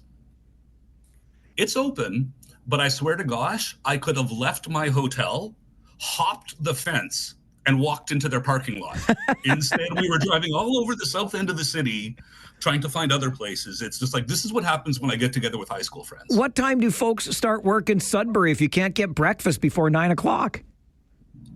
We were all really, really wondering about that, but I was mostly meeting up with, 2 retirees now, and a self-employed dude who doesn't start work until 3 o'clock today. He owns a chain of pizza places up here. And a dude who does hospital hardware sales. So he was the last one to commit because he was upfront about it. Hey, if I'm making money, I'm not showing up for breakfast with you, Drew. And I respect that. I will cancel on you, Mike. If it makes me money, I will cancel on you. I've told you that. I understand this completely. All right. Let's move on to the business of the day, particularly around our federal government. We'll get to the NDP in just a moment, but note number 1 on your list, and I'm not sure, you lost Mary? How could you possibly lose listener number 1 on the Farwell Force listener list? Yes, well, this listener number 77 was listening last week, and I heard her saying she was looking forward to her favorite segment, Living Retired. That's true, with Gary Chalk Thursday mornings at 10:30. Yeah, that cut like a knife. I don't know. I feel like, I got dumped and I didn't even know it. Fair. I'm sure Mary will come around. She's fickle that way. Don't worry about it. Okay. Your note also says, and I'm just quoting you because I think there's a play I can put into here. Let's not forget the federal NDP. I left out a couple of words. I'd like to forget the federal NDP. Is that allowed? Sure, but I'm just going to remind you of why they're worth forgetting. This is the latest dumb thing they've done in my mind. their leadership contestants are going to be asked to pay 4 installments of $25,000 each as their leadership fee. When Jagmeet Singh ran, the entire leadership fee was $30,000. So now that they're probably going to be losing their building and they don't have official party status, they figure they're worth a little bit more than 3 times as much to get into the race. And I'm sorry, maybe it's just because I'm a capitalist and I look at stock markets and things like that, but I'm sorry. It's not about the candidates who want to be in there, but $100,000 to lead that? You'd have to pay me $100,000 to be interested. To be interested, not even necessarily lead that. No, to be interested in putting my name forward for it. Like, it's like running for sanitation commissioner. You know what I mean? Nobody dreams of growing up to run for sanitation commissioner. Hey, I'm running to lead the NDP. And it's like, so?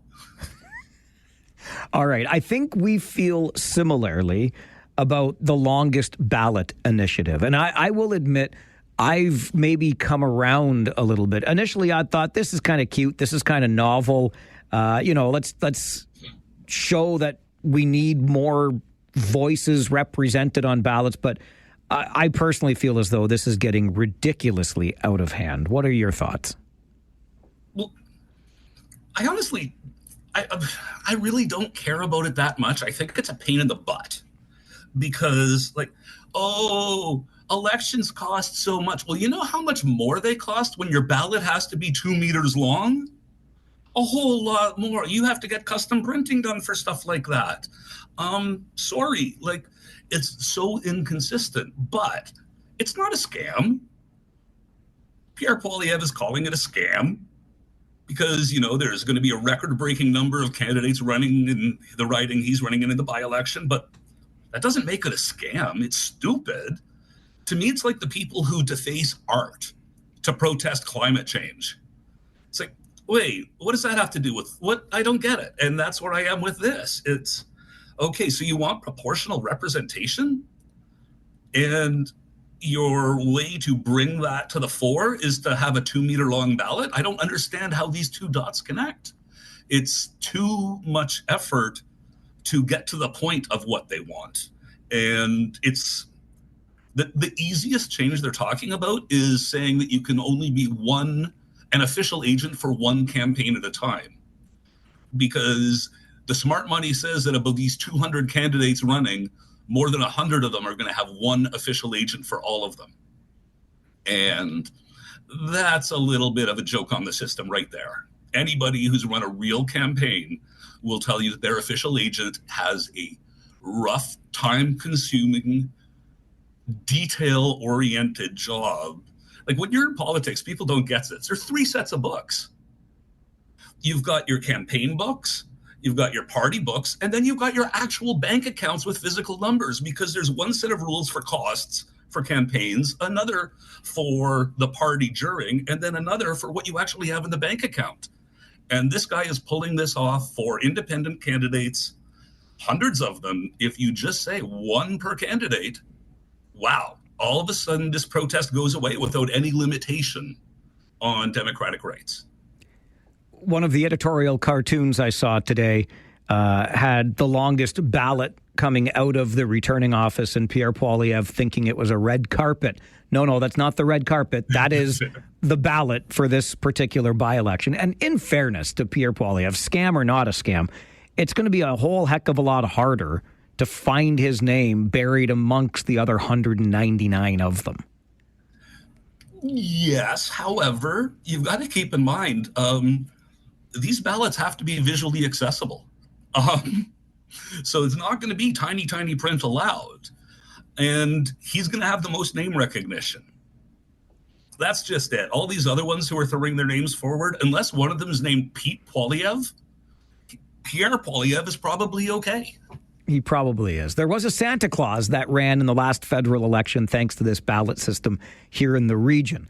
I'm sorry I wasn't in the riding of Waterloo to vote for him, but I wouldn't have. I wouldn't make such a mockery. David Drewe joins us on Monday mornings at 11:30 for Drewe's Views. We will talk Charter of Rights and, yes, the Hockey Canada verdict as we continue this morning on the Mike Farwell Show. Stay with us. This is 570 News Radio and Rogers TV.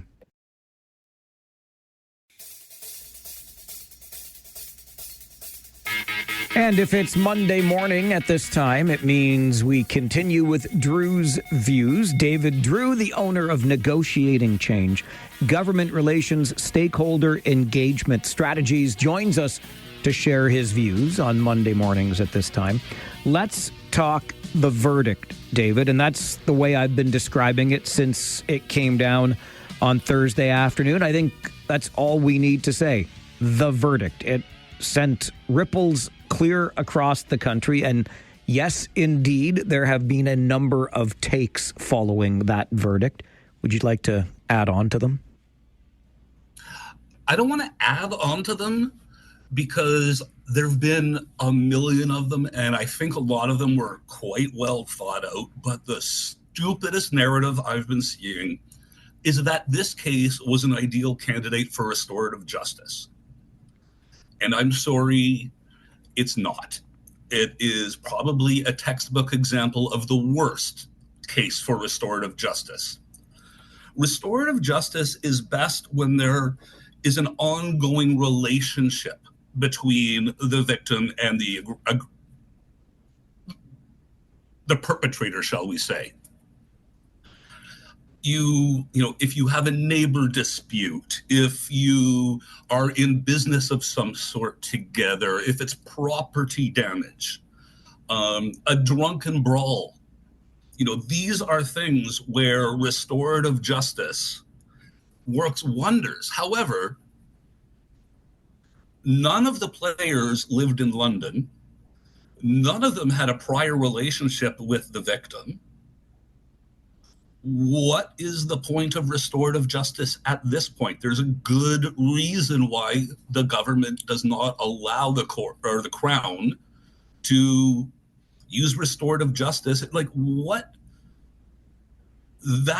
There's a lot of problems with the system that were exposed by this case, but that does not make this solution the great thing. It's like, yeah, we have cancer. Don't prescribe the heart attack medication for the cancer. There's two different things going on here. And if you try to use restorative justice for a case like this, it will blow up so badly that you will discredit it for all the appropriate cases where it is worthwhile. And don't get me wrong, it is cheaper than the courts.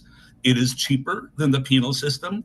And it generally brings the people together at the end of it so that relationships are restored and life can go on. It's a really, really good thing.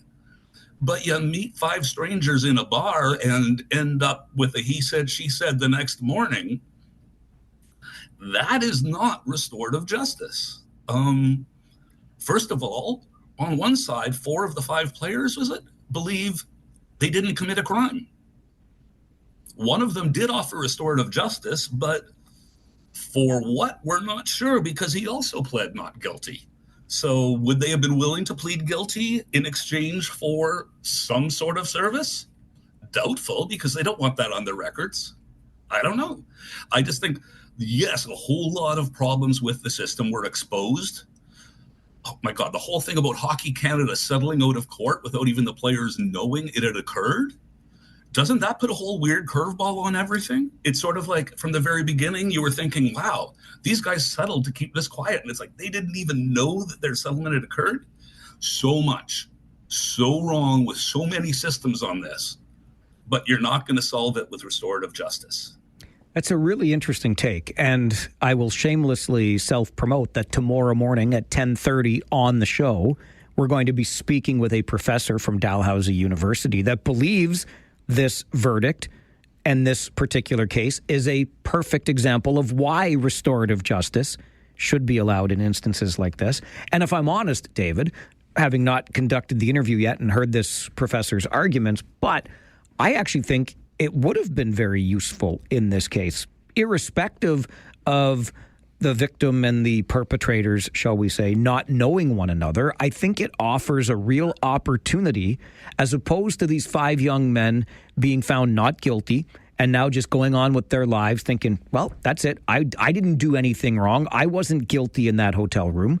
Restorative justice would offer the opportunity for these young men to understand fully the impact on this young woman, criminal in nature or not. You talk about the system, and we certainly learned, and many said the verdict was inevitable. This is the way the system was going to find a verdict in this case. If you go the restorative justice path, what you end up with then is an opportunity for these future hockey players with platforms to maybe help others avoid things like this because they fully understand the impact of their actions, criminal or otherwise. Except they would have then been basically admitting guilt. Well, no, but you can admit harm or understand harm without it being guilty in a criminal sense. In theory, but if you ever want your face on a Wheaties box, though, you're not doing that. Yeah, there's nothing to prevent them from going out to the junior hockey leagues and mentoring them and teaching them about how not to do what Donnie Don't did, and use their experience to pay forward and do the things that maybe would have been required by restorative justice. But honestly, no, this is the worst possible case. Like, you want this to be over with and moved on. You don't want to have a relationship with these people afterwards. We will talk about it on the show tomorrow morning at 10:30 with a professor from Dalhousie University, get her take. But again, interesting take from David Drewe on Drewe's Views here this morning. All right, let's talk about Canada's Charter of Rights and right-wing performers, as in politically right-wing? As in the social conservative who is all of a sudden a name brand in the news, and we'd never ever heard of him until people started trying to cancel him. And once again, I never hear about Jordan Peterson from fans of Jordan Peterson. I only hear about Jordan Peterson from people who hate Jordan Peterson. And it's the same thing with this guy. If the CBC had not picked up the story and started pushing it across the country, none of us would know who this guy is, and none of us would care. Frankly, okay, so people are saying we can't let him appear because of hate speech. If he was actually doing hate speech, he wouldn't have been allowed in the country. That is where the place stops. Oh, and what are we calling hate speech? Because, by the way, he's never been convicted of or accused of anything. It's because he doesn't like trans people and he's anti-abortion. I don't know. Have you ever been to a mosque? You hear those views a lot of the time there. And then the city of Montreal fines a church for an illegal concert. There was no cover. There was no hat passed around. It was a church service with music. Oh my gosh. Are we going to start calling every church service with music a concert that needs a permit now? What is the difference between a church with music and a concert? Apparently, if you're icky, the charter doesn't apply. Freedom of religion does not matter. That's the ickiness part of it. But I don't want to sound like I'm a fan of this guy, but I am a fan of his rights, and I am a fan of the church to host this guy. And I am really, really against the idea of politicians making up the rules and making up how they apply laws for a very specific situation that they find politically distasteful. That is cheap, and it's like what Scott Piatkowski tried to do at school board a couple of years ago when he shut down the teachers citing the Charter of Rights and Freedoms. And it's like, no, you don't understand it at all. It leashes you, Scott, the chair, not her, the person appearing at the meeting. And the people who are trying to apply the charter to shutting this guy's mouth down, once again, have it bass backwards. It can be bass backwards, or it can be ass backwards too. I never know what I can get away with. That one will allow, especially since you're coming in from Sudbury today. David, as always, appreciate the views. Safe travels home, and we'll talk again in a week's time. See you in person, I hope. David Drewe, owner of Negotiating Change, Government Relations, Stakeholder Engagement Strategies, joins us every Monday morning, 11:30 for Drew's Views here on the Mike Farwell Show, 570 News Radio and Rogers TV. And so the cat's out of the bag on a couple of things happening on the show tomorrow. Tomorrow morning at 10:30, we'll talk with a professor from Dalhousie University who says the Hockey Canada case is a classic case supporting the use of restorative justice in sexual assault support cases. That's what we'll talk about tomorrow morning at 10:30. And between 11 and noon tomorrow, open phone lines so you can ask questions directly of your MP. Waterloo MP Bardish Chagger will join us in studio for a full hour tomorrow between 11 and noon. Right now, it is noon. Time for the update in the 570 News Center, and then your hour. Talkback begins. On Mondays, it's Rant or Rave. Get them off your chest and onto the air coming up on the Mike Farwell Show, 570 News Radio and Rogers TV. Take out the papers and the trash, or you don't get no spending cash. If you don't scrub that kitchen floor, you ain't gonna rock and roll no more. Yakety yak. Don't talk back. Just finish cleaning up your room. Let's see that dust fly with that broom. Get all that garbage out of sight, or you don't go out Friday night. Yakety yak. Don't talk back. Each and every day, we give you a full hour to have your say. You can be reflecting on an issue we discussed on the show earlier today, or something else brand new that you know about and you think we ought to know about as well. On Mondays, this Talkback Hour, in keeping with tradition here on the station, is your Rant or Rave Hour. You rant because you're upset about something. You rave because you're smiling about something on this Monday afternoon. Like, you know, the weather. How great has this summer been so far, huh? Loving it. I hope it never snows again.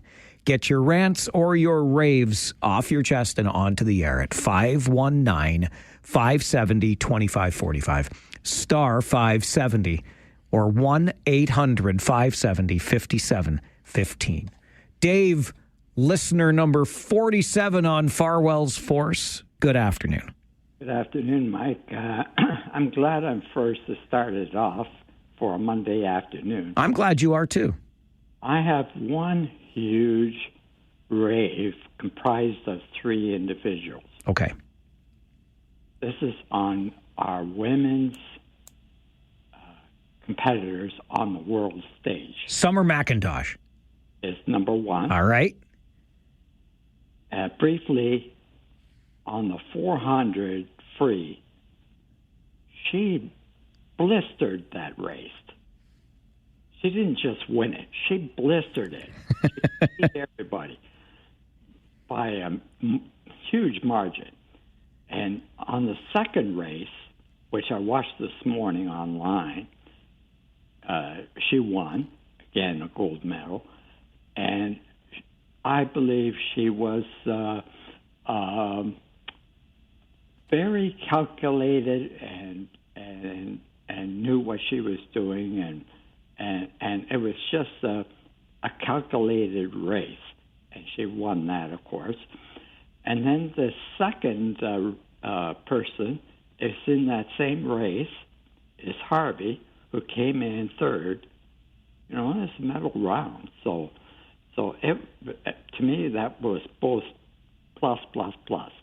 And the third person on my list was yesterday for Fernandez, who won her big meet in D.C. and this was the first big event she's won in a couple of years, I believe. And so altogether, they all add up to the female competitors on the world stage doing Canada proud, but doing themselves proud too. And have a great day, Mike. Thanks, Dave. Good to hear from you today. Number 47 on our official list of listeners. I saw the headline in today's paper about Leylah Fernandez, the Canadian tennis star, and her win fueled in part by burgers and fries from Shake Shack. So there you go. With that, Leylah, you have something in common with the rest of my family. If I may be so bold as to admit, I don't love the Shake Shack, but whatever, you do you. Leylah Fernandez had some Shake Shack and then won the tennis tournament. And Dave wanted to shout out our female athletes on the world stage. Grant, you're next on Rant or Rave. Good afternoon. Yeah, good afternoon. I was wondering if you could find out for me, because we were watching some Major League Baseball, and this team has yellow jerseys. Don't know why. It looks like it said Red Sox, Bo Sox, I don't know. Yeah, the Red Sox, they sometimes wear a blue and yellow. I can't remember exactly why, but it's got to have something to do with the history. Okay.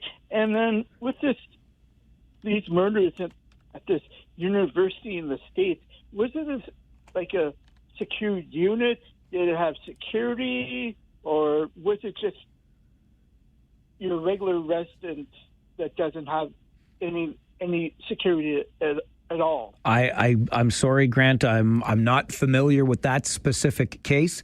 I will have to look into it more. And just so you know, when it comes to the Boston Red Sox and their yellow jerseys, it is part of that City Connect, like the Blue Jays wear the really dark blue, if not black, on some of their games. Well, the Red Sox have yellow. With a little bit of powder. I would call it powder blue. But anyway, yellow and blue, the City Connect jersey for the Boston Red Sox. Shane, listen, I've got you down as hang on, you have number 52 here. I don't have your number 52 on my list. I want to be number 1, dude, but I doubt that'll ever happen. Shane, where do I have you? I've already got a 52. It's not you. That's Ernie. I couldn't tell you, man. I honestly couldn't tell you. I mean, this is only about the 10th time I've called you, so... But how do you have a number? I just threw. Oh, you made it up, Shane. Yeah. All right, you're tricking me here. I'm trying to keep track. I'm trying to be a good guy. Well, then you let me know what number I am, and then next time I call in, I will use that number. All right, how about 124? All right, sounds good. Don't forget that. You were always complaining that you've only got 47 listeners. So. What's on your mind, Shane? Well, I have a rave for you. I'm going to start with that, then I'll go into my rant. My rave is, Michael, ever since I moved out here from Niagara, I absolutely enjoy your show. That is my number one rave that I've had for a while, and I just wanted to throw that out there. Thank you. I very much appreciate that. My rant now is, we all know at after midnight how we wind up with the Iron Needles Speedway in Kitchener. Not just after midnight, my friend, but yes, I know what you're talking about. It gets a lot worse after midnight. Okay. Well, lo and behold, Thursday morning at 20 after 4, I was going to get a cup of coffee at 20 after 4 in the morning, and I had a jack wagon come flying up behind me on Iron Needles going into the roundabouts. It was a little black car, and I'm going to let you deal with this one because I was absolutely floored when I saw what was on the sides of that car. And it actually happened to have said on it 570 News. And that really cheesed me off. Wait a minute. Somebody was speeding in the company vehicle? In the company vehicle going into the station at 20 after 4 Thursday morning. And it totally blew my mind, sir. All right, Shane. Well, I appreciate you letting us know that somebody was breaking speed limits on their way to work. Thank you. Yeah. All right. You enjoy the rest of your day, Michael, and try to stay cool. Okay, buddy? Thanks, Shane. You too. By the way, don't call me Michael. It's so fine. I prefer, honestly, we're friends, right? Farwell. Please and thank you. Rant or rave. I don't think the vehicle was out at 4:20 on the honest to goodness. I don't. I mean this with utmost sincerity. I'll look into that a little further though. See if somebody's got a lead foot over there in the newsroom. Rant or rave on the Mike Farwell Show continues. 570 News Radio and Rogers TV.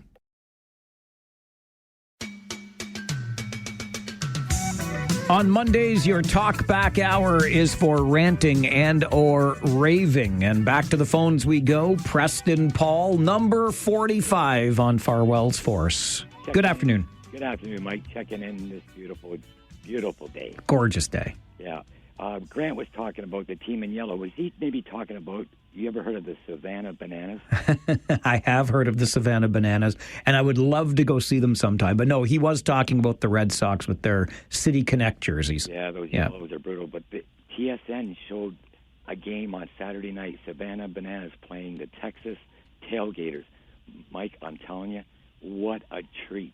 Laughing, watching these guys perform with their dance moves, their walk-up songs, trying to catch the ball, doing a backflip in the outfield, and between the legs and making throws. It was unbelievable. It's great. I love it. It's still a game after all. It is, but they make it really quick. They got a 2-hour clock that they start at the beginning. They pitch really fast. Did you know that if you get walked, that every player, the 4 infielders and the 3 outfielders, have to touch the ball before you can make a play on the person that's been walked, and he can run and go as far as he can until the 7 persons have been touched with the ball, and they usually get to second base. It is funny as heck. And then you watch the umpires doing the dancing behind home plate. Classic. People, if they ever get a chance, they should see it. So that's my rave anyways. All right, Paul. Good to hear from you today. Appreciate it. My good buddy and I used to do an annual trip to a minor league baseball game in the summertime. It really is where fun still exists, that's for sure. Ernie is with us on Rant or Rave, official Farwell Force badge number 52. Hey, Mikey. How's it going? Good. How are you?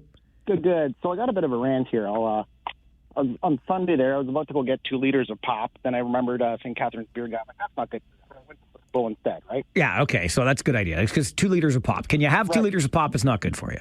Exactly. So thanks to that, Mike. See, your show's helping me live a better life. Anyway, I love it. And so I go and I grab a couple things, and there's a guy that has tons of bottles of wine. So the cashier or the employee behind me goes, just go to that counter. So I rush up to the counter, and the clerk beside me goes, I thought you were going to run out of the store.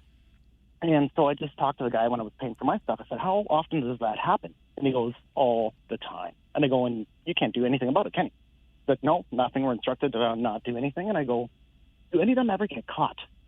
And he goes, if you have more than $1,000 worth, potentially.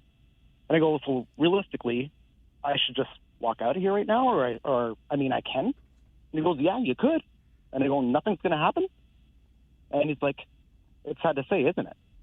And I'm like, so obviously I paid my bill, and I was thinking, I'm like, this is nuts. Like, this is crazy. And in the back of my head, I just thought, I'm like, man, Ernie, like, could you imagine if you did that and your dad found out? So there's still a bit of I'm 41 years old. I'm still worried. Not worried, but there's that the fear of dad when you get back home, And my son gets it when I got a call from school today that I see his eyes light up. There's a bit of fear. And I think the world would be a better place, Mike, if we all had a little bit of the fear of dad in us. Well, I don't know about a fear of dad, but how about there is some accountability for one's actions? How about that? Exactly. Yeah. And it's just more or less like I've heard stories of guys. I was never worried about getting picked up by the cops in the drunk tank. I was worried about if my dad found out. Absolutely. And that stuff, and some things need to change here, Mike, But there's my little rant and my little story for you. All right, Ernie, appreciate the call. It is a sign of the times and a tough one to be sure. I don't know if you heard the story. I picked it up off a popular local Facebook site that one of the Zehrs stores in Kitchener brought in a whole, hundreds of new shopping carts, only to have them disappear almost overnight, almost all of them. And I guess somebody was taking them and selling them for scrap, which is a double-edged problem, isn't it? The person taking the cart and the person on the other end that's accepting them as scrap and paying somebody for them. So, I don't know, tough times. But I'll also just add to it, in fairness, I was afraid of my dad as a kid. Guy's nails, but you know what? I love him for every bit of that discipline today. I really, truly do. I wouldn't have had it any other way. Rant or Rave continues on the Mike Farwell Show this afternoon, 570 News Radio and Rogers TV.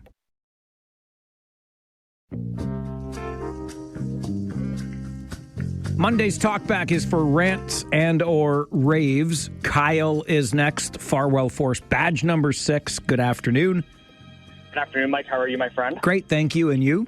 Good. I got a rant, and I think you know where I'm going with this. I drove to, the other side of Toronto, Oshawa there. Took the 407, tried to make up some time, and I get to the other side of the 407. It was free, which is no problem, but traffic was backed up like I was on the 401, and I thought to myself, whose idea is this? Oh, wait, that's right. It was Doug Ford's idea, the same guy that won't bring 2-day all-white GO transit service to Kitchener, and now he decides to make it free, so that way the 407 is like the 401, where you lose I lost 45 minutes of driving just by sitting there because I had to go back onto the 401 to make up some time. So, Mike, my question is to you is, when are you going to get Doug Ford on the phone, my friend? He's got to get some hard questions on this show to ask him, what the heck is ding-dang happening in Ontario in the transportation area with the 401, the GO Transit, this now underground tunnel? Next thing you know, there'll be a speedboat going from, Niagara to Toronto. I don't know what's going on. So we just got to get Doug Ford on the phone, ask him some hard questions because I feel like he's not getting those hard questions asked anywhere else. Thanks a lot, Mike. Have a great day, my friend. Thanks, Kyle. I appreciate the call. They say there's a sucker born every minute. As far as I'm concerned, if you pay money to drive the 407, I know Kyle said he drove the free part. This is a bone of contention in my household, and I don't mean to air the dirty laundry, but I refuse to drive and pay for a highway when I've already paid for the ding-dang 401. So I just can't do it. But, when you do get on the 407, you expect it to save you some time. Poor Kyle. That'll teach you to go to the other side of Toronto. Kathy, good afternoon. Good afternoon, Mike. I have a question quickly. How many women are on your list? You know what? About 35% of the list is women.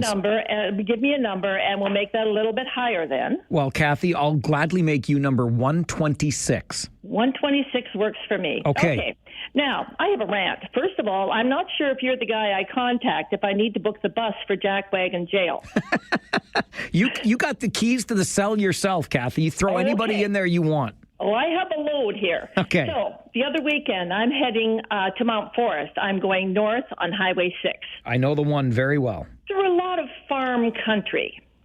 Yes, and so for some people driving that road, they're really shocked when they have to slow down for farm equipment. I don't know, it's a big deal for people. But I'm behind an exceptionally large piece of equipment that's being moved on Highway 6 at that time, and I have a solid line, which I think indicates you don't pass. However, the guy behind me thought that was just a suggestion, so he passed on a hill on a solid line, and thankfully he made it, and everybody got to live. Then I have 3 more big vehicles. I'm going to talk trucks here behind me, and they're getting very impatient. So as we come up over the crest of a hill, we're now getting into that passing lane that goes south on Highway 6. And apparently that passing lane means that if you have a solid line, you can just pull into the other passing lane on the other side of the road and go around everybody. Oh, dear. 3 vehicles did this. The 4th vehicle, because we were coming up over the crest of a hill, met a school bus on that side of the road. And that school bus had to quickly pull off so that truck could make the pass past me and that farm equipment. Okay, Kathy, I'm sorry, but I have to quickly get to the 570 News Center for an update. Can you hang on? Yep. Thank you. We're going to continue this and find out how many of these drivers are going to jackwagon jail as we continue Talkback. Rant or rave on the Mike Farwell Show, 570 News Radio. And all right, let's pick up the story of the driving suspects that are headed directly to jackwagon jail. They will not pass go. They will not collect 200. Kathy was telling us the story of her trip up to Mount Forest, where you can be happy, healthy, and high. Do I have that right? I think that's what they used to have on the signs in Mount Forest. Anyway, Kathy, when we so rudely interrupted you, you were talking about the vehicles that passed in the oncoming lanes, and a school bus had to get out of the way. Yes, it was the passing lane. You know how they have that one area there where they have the 2 lanes so that you have a chance to pass? And that was for the southbound, but you were heading north. Southbound. Yeah. That was for the southbound.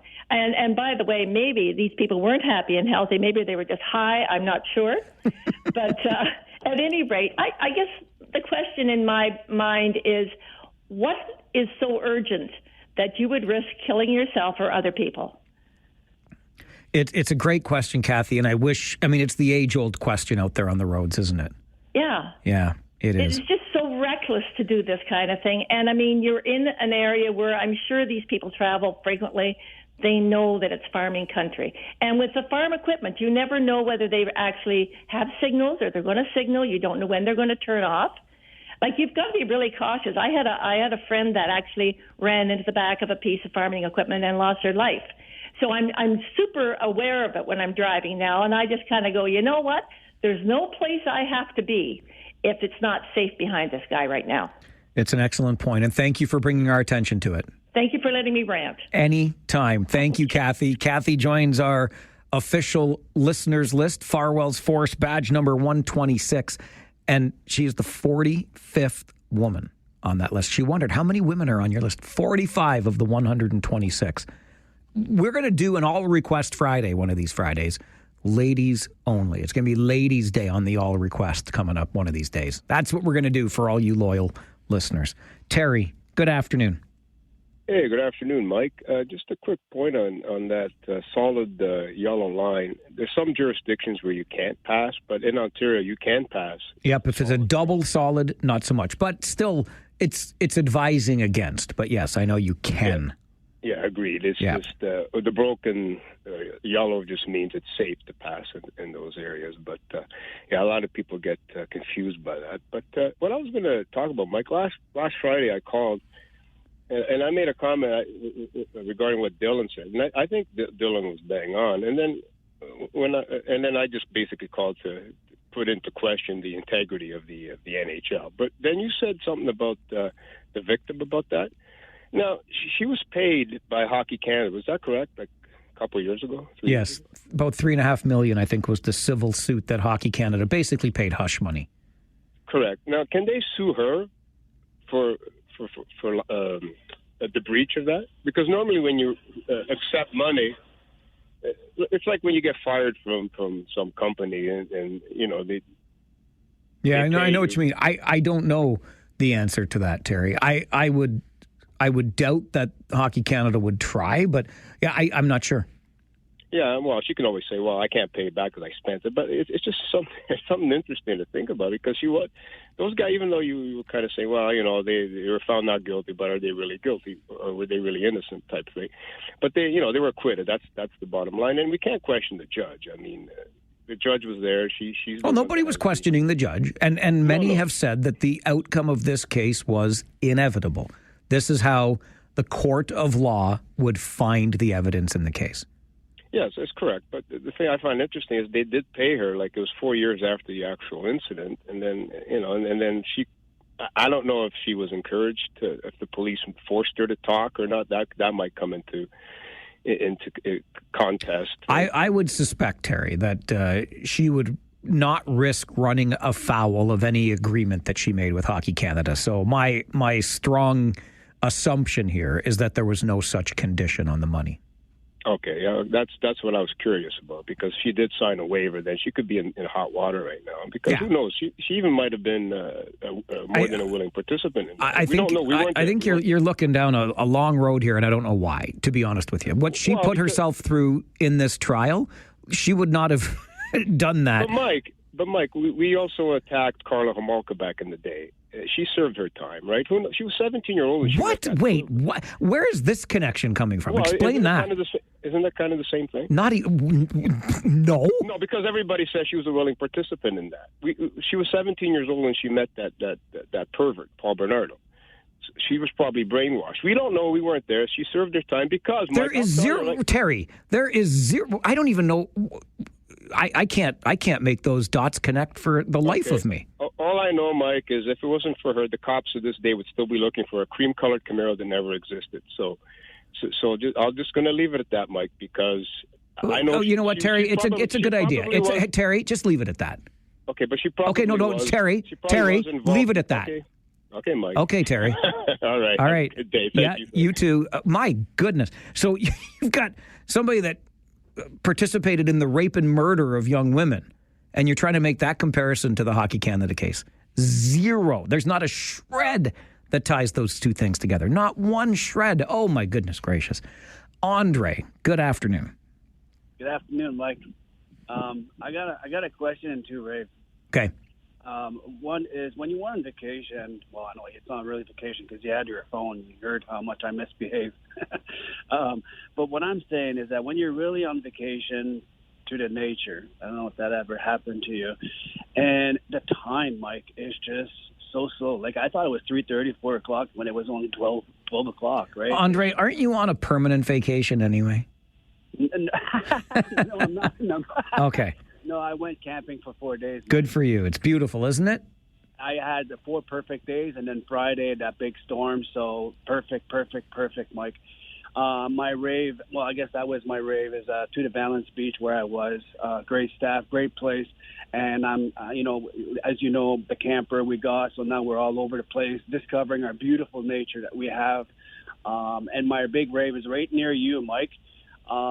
I have to say, best sub in town is Firehouse Sub. Great staff, great place, fantastic sub. Even my wife said it. That's perfect, Andre. Thank you. I'm sure the folks right across the parking lot from us here at the Boardwalk are appreciative as well. I can say this because it doesn't exist anymore. But let me tell you, back in the day, the Sub Shack, where I used to make submarine sandwiches, now that used to be the best darn sub in town. A quick break. Back with more rants and or raves on your Monday edition of Talkback. This is the Mike Farwell Show, 570 News Radio and Rogers TV.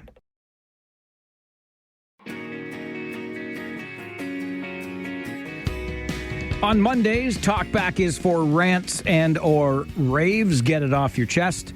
Onto the air. Right back to the phones we go. Jay, good afternoon. Hello, Jay. Going once for Jay. Going twice for Jay. Jay. I think Jay lost his connection. Or maybe changed his mind about participating. Mary, good afternoon. Good afternoon, Mike. I was a bit lost about what Terry was talking about. That makes two of us. Yeah. He sounds like he's against the woman. But anyway, that's not why I called. I called to set the record straight with David Drewe. Oh, okay. Yeah. Is he your second favorite segment? I love him. Always have. But Mary, who do you love more, Gary Chalk or David Drewe? No, I don't have to pick. Okay. Here's the deal. And bear in mind, David should know this, I book my time every Monday morning on the bike at 11:30 just to hear him. I know that's going to make him happy, Mary. Yeah, and he's my top kind of political guy. But then I need to have a little lightning, like a little laughter. And therefore, I listen to Gary Chuck on Thursday. That's why we bring you a variety of guests on the show. Well, it's balancing my life. But Perfect. No, David Drewe is... No, I don't miss his show, ever. Okay. Thank you, Mary. Yes. Bye. Have a great day. I hope David feels better. He was a little wounded because Mary really looks forward to Thursday mornings at 10:30, Living Retired with Gary Chalk. I think we've reconnected with Jay. Hey. Hi. How are you? My truck wouldn't let me go. It's okay. Those trucks, I'll tell you, when they take control. They take control. It's crazy. Anyway, my rave. One is if Trump is a convicted felon, why is he allowed in our country? Diplomatic immunity, Jay. Is that what that is? Okay. Yeah. It sucks. And then why aren't we doing anything with potash and hydro when we should be? Like, why aren't we hitting them with that? Oh, you mean like counter tariffs or whatever? Like big, like 100%. Yeah. Like, I get you. Because right now, especially with a heat wave, like let's mess up New York State. Like, you know what I mean, right? I get you. Your elbows are up, Jay. Mine are up, and then I see all these things on my news feed about, produced in Canada. What does that mean? Like it comes from the States and then it's packaged here. Like, I'm very up, and I am very elbows up, and I'll go Canada all the way, even if it costs me $1 more. It's not worth the I don't know. The guy just bugs me. The fact that he lies so much bugs me the worst. It's a great point, and I appreciate the call and that your truck allowed you to make it this time. I read another piece about U.S. President Donald Trump today that pointed out the big fat lies contained in his arguments around tariffs. And this country will pay this much, and we as Americans will pay nothing. But of course, consumers are going to suffer too. It's a fascinating world right now. And I am very curious, though, as other nations kind of line up and get deals done with the U.S., what our deal here in Canada is going to look like. Very curious about that. Jersey Bill, listener list number 12 is your badge number. Good afternoon. Absolutely. I'm happy to see you got into the hundreds. Hopefully you'll make it into the thousands someday. Someday. Oh, dare to dream, Billy. Dare to dream. Yes. Okay, yeah. Of course, I wanted to talk about the tariffs, too. It seems so crazy. I was checking out the BBC earlier on, and they were talking about the EU deal and even, mentioning the deal that you supposedly cut with the UK. And they're saying, 10% with the UK, 15% with the EU. It's better than those really confiscatory type tariffs that he was pushing 30% or higher. But it's not going to help the world economy. And they said, hey, trade deals. Remember when trade deal meant that you were working toward free trade, So, we have to see where this goes. But I think that's the real key. If when these deals start to take effect, if they start to slow down the U.S. economy, if his buddies or at least the people he talks to in the business community start to say, hey, this is hurting us, maybe he'll just decide to go the free trade route, just because it would be in his own self-interest. And that's the only thing he ever seems to be interested in. Great point, Billy. Appreciate hearing from you today. Yeah, if and when it starts hurting the U.S. economy, I think you can expect some course correction. We continue rants and raves on the Talkback Hour. This is the Mike Farwell Show, 570 News Radio and Rogers TV.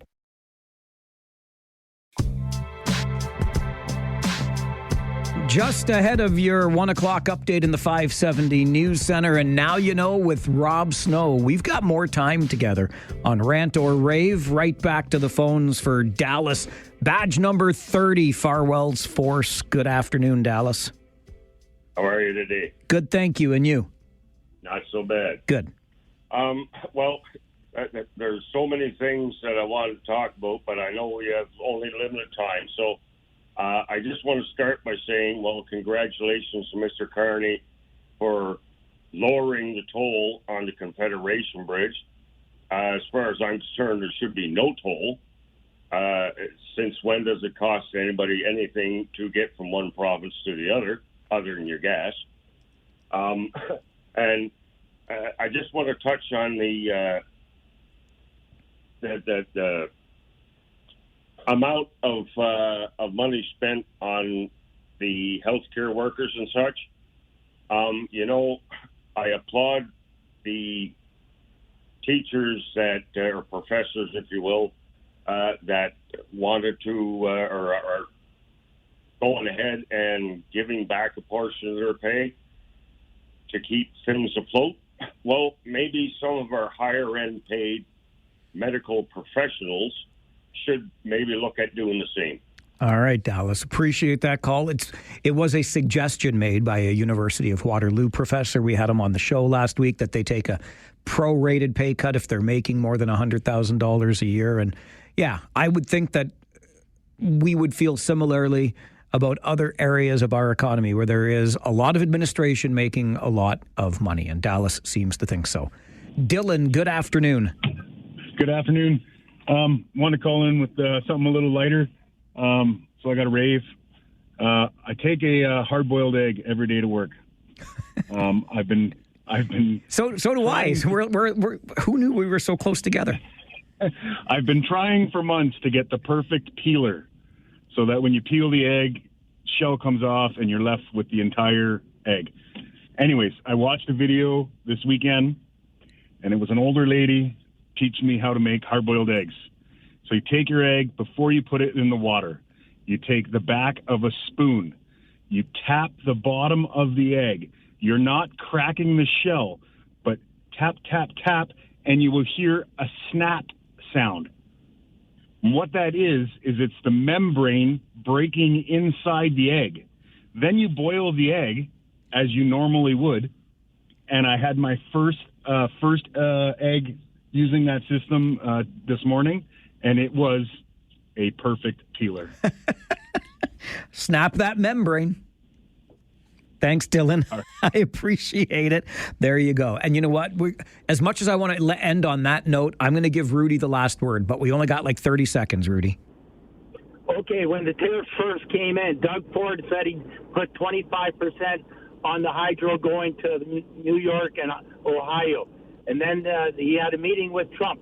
Why didn't he put in the 25%? Did they threaten his company or something? Nobody ever found out why. All right, Rudy. So more tough talk about dealing with the United States and the August 1st deadline, which is looming and will likely sail right past with no new trade deal between Canada and the U.S., but a very interesting time as other nations come in line and make deals with the United States on trade. And if you're so inclined, I mean, it sounds like a lot of work just to boil an egg, but Dylan says tap, tap on that egg so you can snap the membrane before you hard boil it, get the perfect peel afterwards. You learn something every day on the Farwell Show. But that's enough learning for today. Rob Snow and Now You Know is coming up next. My name is Mike Farwell. You are a force for good. Bye for now.